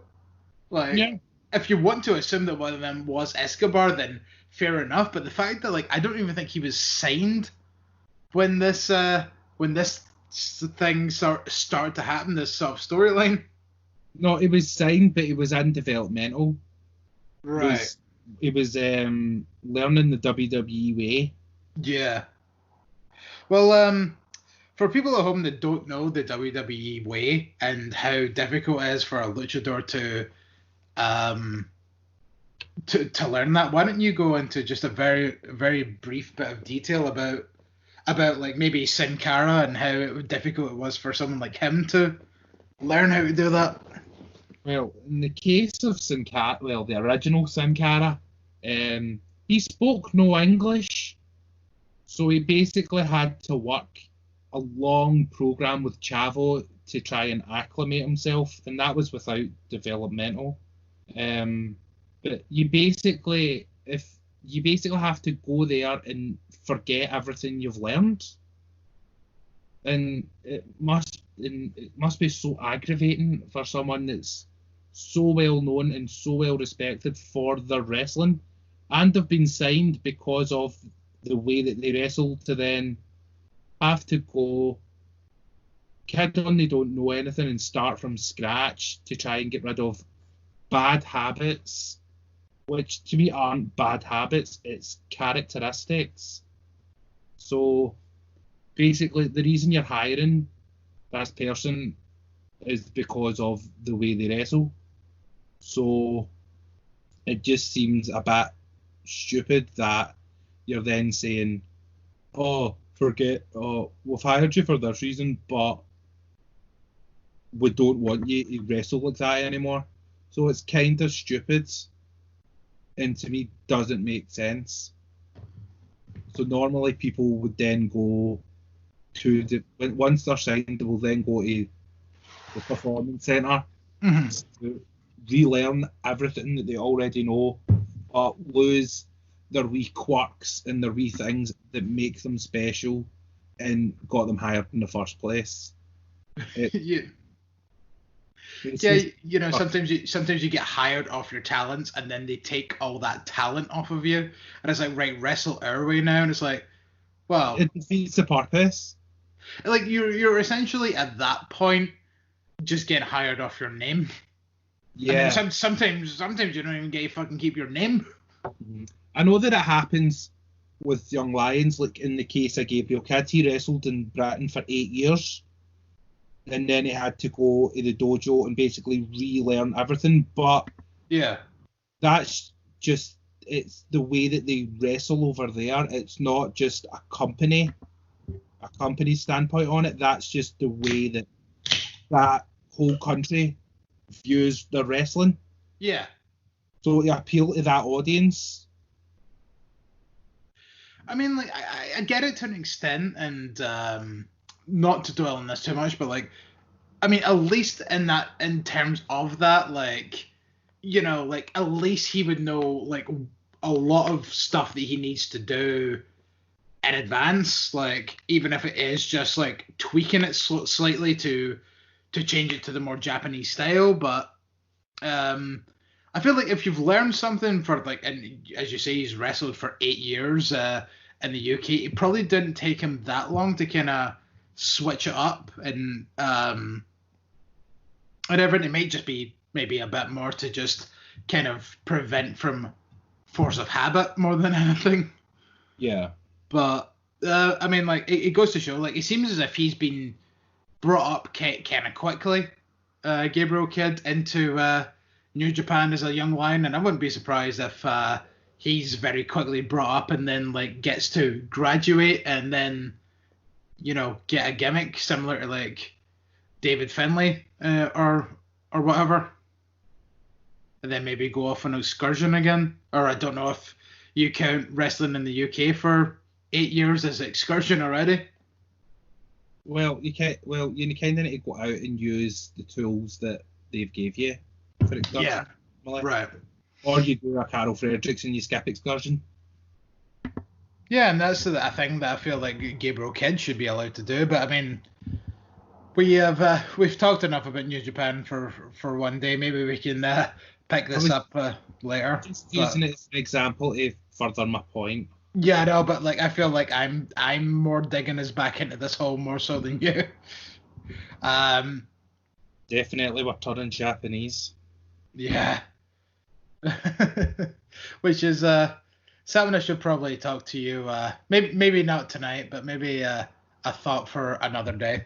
But I'll talk to you that after we're done. But so next up was the 6-man tag match that stemmed from the night one, where Breezango and Drake Maverick took on Santos Escobar and his boys. I love how they still keep the Phantasma name as part of the faction name. Yeah, the faction name, it's I think it's Legado de Fantasma, which translates as Legacy of the Ghost. Legado de Fantasma, you hit it right in the head there. Well done. That's why I kept skirting around this, because I couldn't remember the name of it. This was the first match where you got to see the whole faction wrestle together, which was interesting. And you know, when it was all said and done, there goes my hat. When it was all said and done, Santos Escobar actually pinned Drake Maverick. Well, like, they've been beating him down constantly, but now he's once again pinned Drake Maverick. And it's kind of one of these things of, like, it's interesting in a couple of ways, because Drake is constantly losing to these guys. But, like, you just wonder when is he going to get the comeuppance that he wants? It's a bit like Daniel Bryan in The Shield in that way. Like, Daniel Bryan would team up with two other people to fight The Shield, and The Shield would always win. Yeah, I know. I suppose like maybe it's maybe this is going to be the thing where like Drake Maverick will continue to try and find like teams to team with to take them on and constantly lose until he gets like Kushida and Jake Atlas, as we kind of mentioned. Yeah, it would make sense. I do love the little armbands that they have though, the little skull and crossbones, but Santos Escobar's skull and crossbones is white to indicate that he is the captain. Yes, it shows that hierarchy. It's almost like soldiers, and they've got their badges saying, "I'm a general, I'm a this, I'm a that." Yeah, it's quite. I like it. Evidently, I'm very much a fan of armbands because, like, I seem to be behind any faction that has armbands. Nexus, Undisputed Era, now the Phantasma brand. I'm trying to think who else has armbands. The Acolytes had armbands. Kinda. There's one more so armbands as opposed to where they're just kind of trying to make their muscles look bigger. But the Acolytes, speaking of the Acolytes, they were not in the next match. Well, it wasn't in the next match, so was Santana Garrett. Uh-oh. Oh my god, she's so pretty. But like, right, let's get to the good bit. A couple of weeks ago, I was at, where's Mercedes Martinez? Yes. Yes. Yeah, she's back. New gimmick, new theme music, and fucking new attitude essentially. You know what? Like the fact that like Santana Garrett probably was.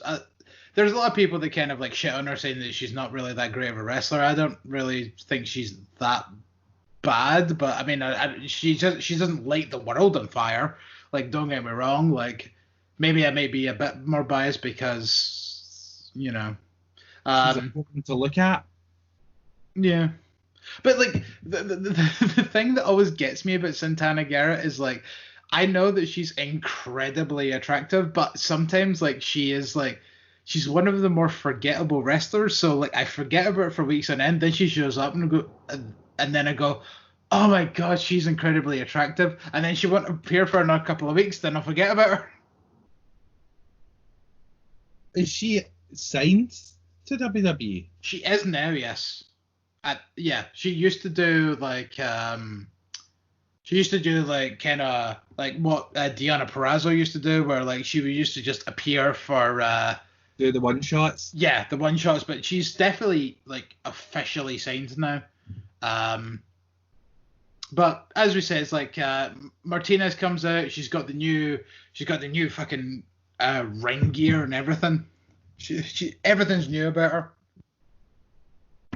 And then she absolutely dominates this match. It does not take long, and Martinez wins with the perfect plex. Because that's the only name that you should call that suplex is the perfect plex.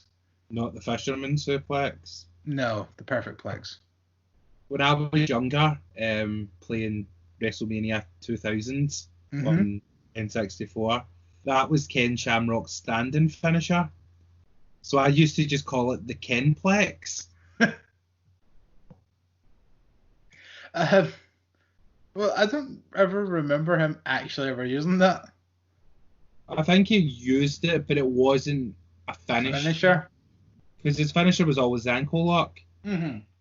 But in those arcade games, anyone with a finisher that wasn't just like straight on front grapple, they always had some weird fucking move that They never did, normally. I'm going to need to break that game out again because I have that. That was like one of the first games I got when I got my my second Nintendo 64 in my life for my Christmas a couple of years ago. Well, I'll look out my Wii controller and maybe we could do something before Slammiversary. Maybe. In fact, I actually do have 2 controllers, but maybe bring your controller just in case. In case we take someone off the naughty step. In case, yes. But I was more thinking, like, just in case one of my cats has ate the wire. Oh, bastards. I know. So we'll move very swiftly on to the main event, and to be honest, there probably is a main reason why we kept this for the last match to talk about the evening. Adam Cole, baby, versus Keith Lee, winner take all, North American Championship, NXT Championship, both on the line. Probably the biggest match in NXT history. And it does kind of break my heart that this was literally in front of nobody. I mean, well, it was in front of, their peers, essentially. But in front of that Full Sail crowd, this would have been a 6-star match. Nah, but you know for a fact that this wouldn't have been in front of the Full Sail crowd. This would have been SummerSlam weekend main event. Like a takeover. But I mean, yeah. Like, if you could have a crowd, now Full Sail would suffice. Yeah. Full Sail would have done it justice at the very least. Yeah. I mean, Keith Lee pretty much he kicked out of all of like Adam Cole's main moves. Adam Cole managed to hit the Panama Sunrise. He also hit the last shot, and the fact that there was very few people that have ever actually kicked out of that move is quite impressive. But there was this one part that was a bit naff, going back to what I've said before about Keith Lee and his kind of, I don't like when Keith Lee talks because his voice annoys me. Was a spot when they were outside and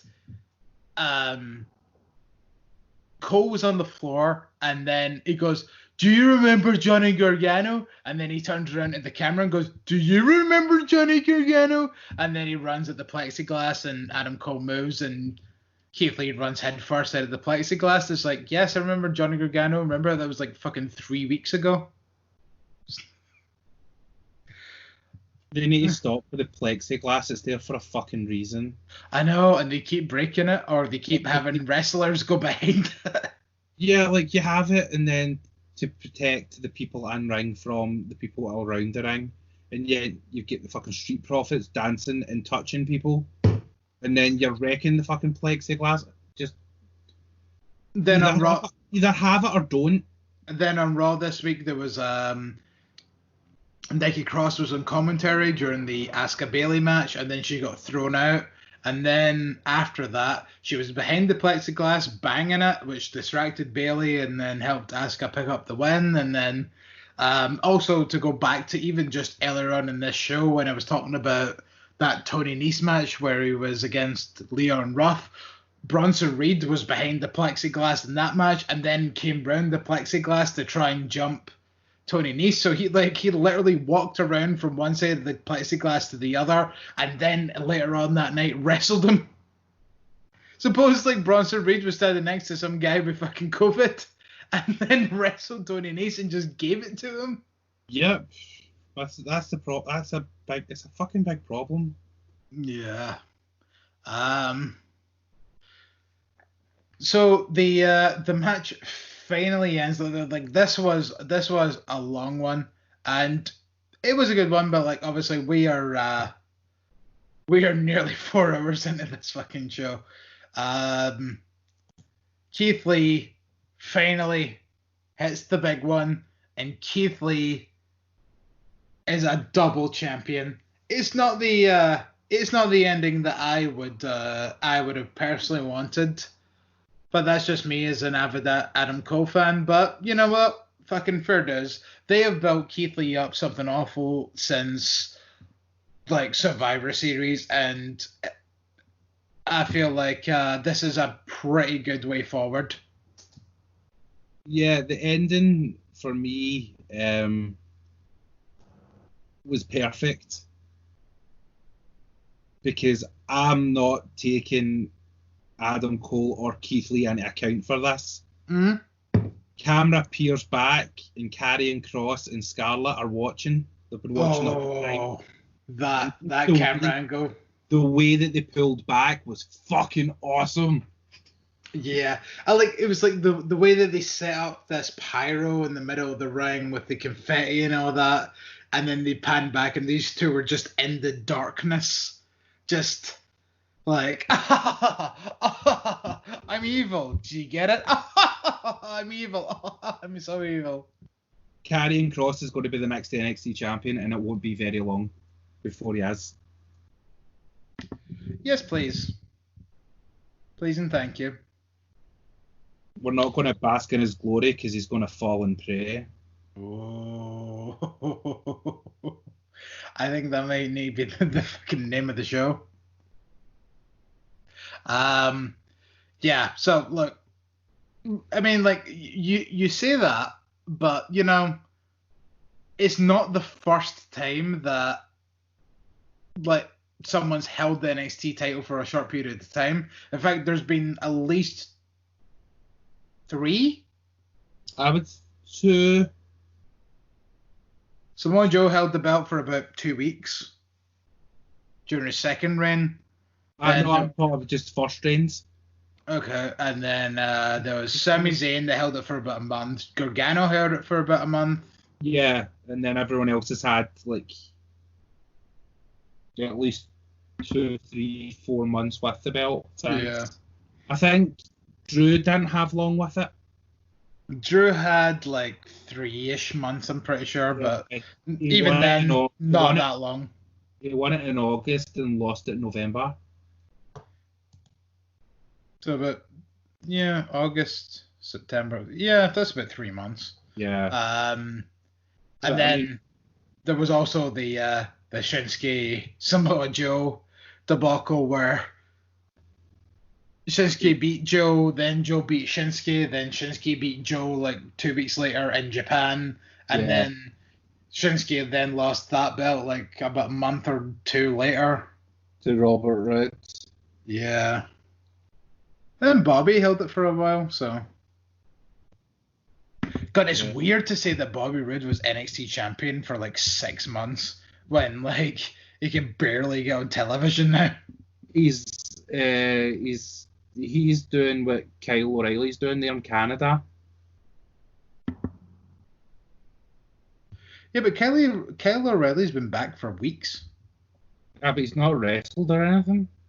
He's not, but he's been on, you know, television. Aye, but it's easy to just like film something. But he's been with the Undisputed Era. Like, unless they've travelled all the way down to Canada to film these segments with him. Where did you learn geography? Down to Canada? I say down for everything, even when I know that's incorrect. Like, because my other half shows me all the time when I say, "Oh, we're going down to Edinburgh today," and she's like, "You mean up or across or whatever?" And I'm like, "I don't care. I don't literally mean we're traveling down. It's just a turn of phrase."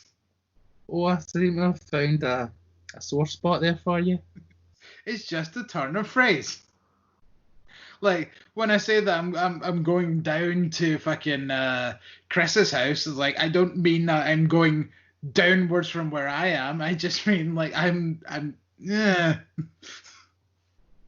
turn of phrase. Turn of phrase. Turn of phrase. Bird of prey. That was a terrible song. Anyway, that was the end of our mammoth fucking episode. Great week for wrestling. Yeah, I mean, needless to say, yeah. And then considering we also jabbed in like the highlights of last week as well, like Yeah, so we've covered almost 8 shows. yeah. And then that's not even talking about Impact, which I mean depends if you want to start watching that. Like we can start talking about that on a more constant basis, but it's up to you. I think for Impact, I'd probably watch the go-home shows and the aftermath of the pay-per-views. Yeah. There's too much. There's just. I love wrestling, but there's too much. There's too much. Mm-hmm. And that's a stupid thing to say. That there's too much of something that you love. Oh no, I get you completely. Like, I mean, I think if we're going to attempt to cover different stuff, we need. Right, you watch this, and you watch that, and you watch. Yeah, and definitely. If there's anything of note on these shows, let us know, and we'll give it a watch so we can chime in. Yeah. I think that's a good way to go ahead. I mean, but you know me, I watch pretty much everything, so you can as long as you let us know, like I'll give it a watch. We'll have a chat about it. So I don't know when we'll be back exactly, but we obviously are planning on doing the Slammiversary show, but like we'll probably be back before then because we'll probably cover NXT and AEW's Fight for the Fallen before then. So we also have the finals and Dominion happening this weekend. So that's right. So I think we might end up being back twice this week because I think those two shows deserve their own episode. Yes, strictly New Japan episodes and an America episodes. Yeah. Let's see. Yeah, we'll look into seeing what we can do, but I think we might end up turning out 2 episodes this week. Yeah, maybe 3. We'll see how we do, and then like bearing in mind that also on the Sunday night, the night after Slammiversary is also Extreme Rules. Oh, the fucking horror show. The horror show. Right. Quick question before we go, right?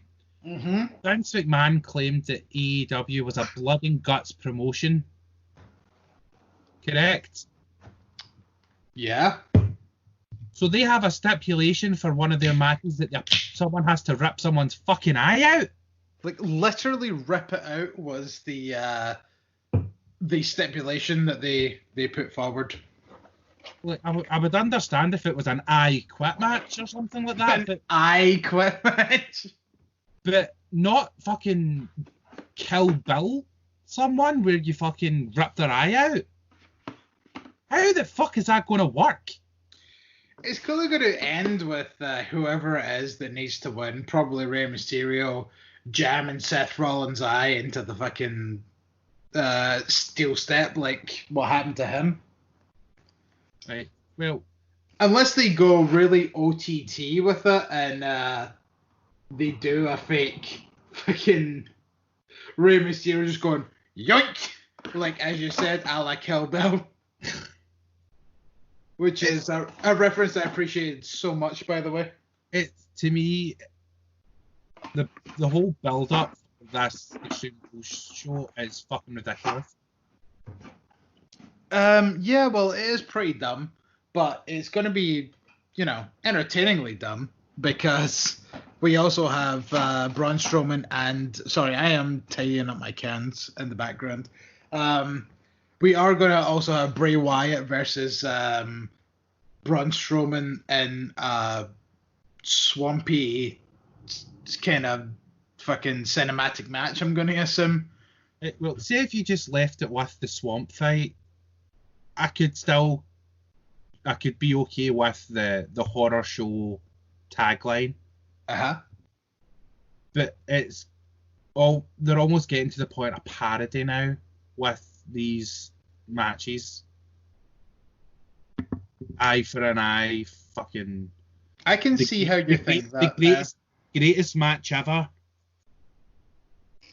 Yeah, like I remember the last time we had a proper talk about this, and I was like, how did you not find Money in the Bank entertaining? Like, the Money in the Bank match was excellent, and then you're like, but that was you back then, kind of been like, yeah, this is it's weird and it's starting to get parody now, and now it just seems as if they're going out of their way to try and do more of these cinematic matches, because it's like, oh, those first couple got like good reviews, let's just keep doing them. It's like, no, don't keep doing them. Stop. I understand it's because of the restrictions that are on them with everything happening in the world right now, but at least pace them out biannually, where you're maybe getting. I'll give you the Graveyard match in the Firefly Funhouse being on like each night, like a night apart. And even then, they were two completely different kinds of matches. Yeah, for being cinematic matches, but I would say maybe save the next one for if we're still in this position, Hell in a Cell. Yeah. Have a cinematic Hell in a Cell match. I don't know how that would work, but have the cell like fucking in the middle of nowhere or some shit. Make the cell great again. That's all I ask. Mm-hmm. Well, yeah. I agree with that, but like, I guess we'll kind of see what Hell in a Cell has for us in a couple of months. It's gonna be interesting to see if there's even gonna be fans back by then. But 3 months. 3 months. Well, let's see if we're still in this situation in 3 fucking months or not. But needless to say, Jesus, we may end up doing fucking 4 shows in the span of a week then. So please, if anyone has managed to get through this absolute monster episode of fucking Turning Heel Podcast, brought to you by the Good Brothers, and not the Naughty Step Kid, the Good Brothers from separate mothers. Nice. Then thank you so much for fucking joining us for nearly 4 hours. We appreciate it very much. And I think we have hit the new Turning Heel record. So, yeah. So said I was going to do great things. Damn right. We're this is a world record right here. You can't say it's not. So, I have been the Griz. I've been Robert. See you later. Remember, you can follow us on Twitter and Facebook at Heel Podcast.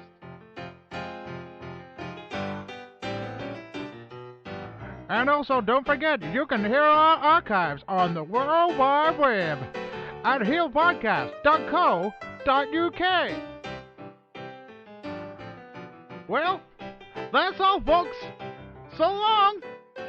Have a good day.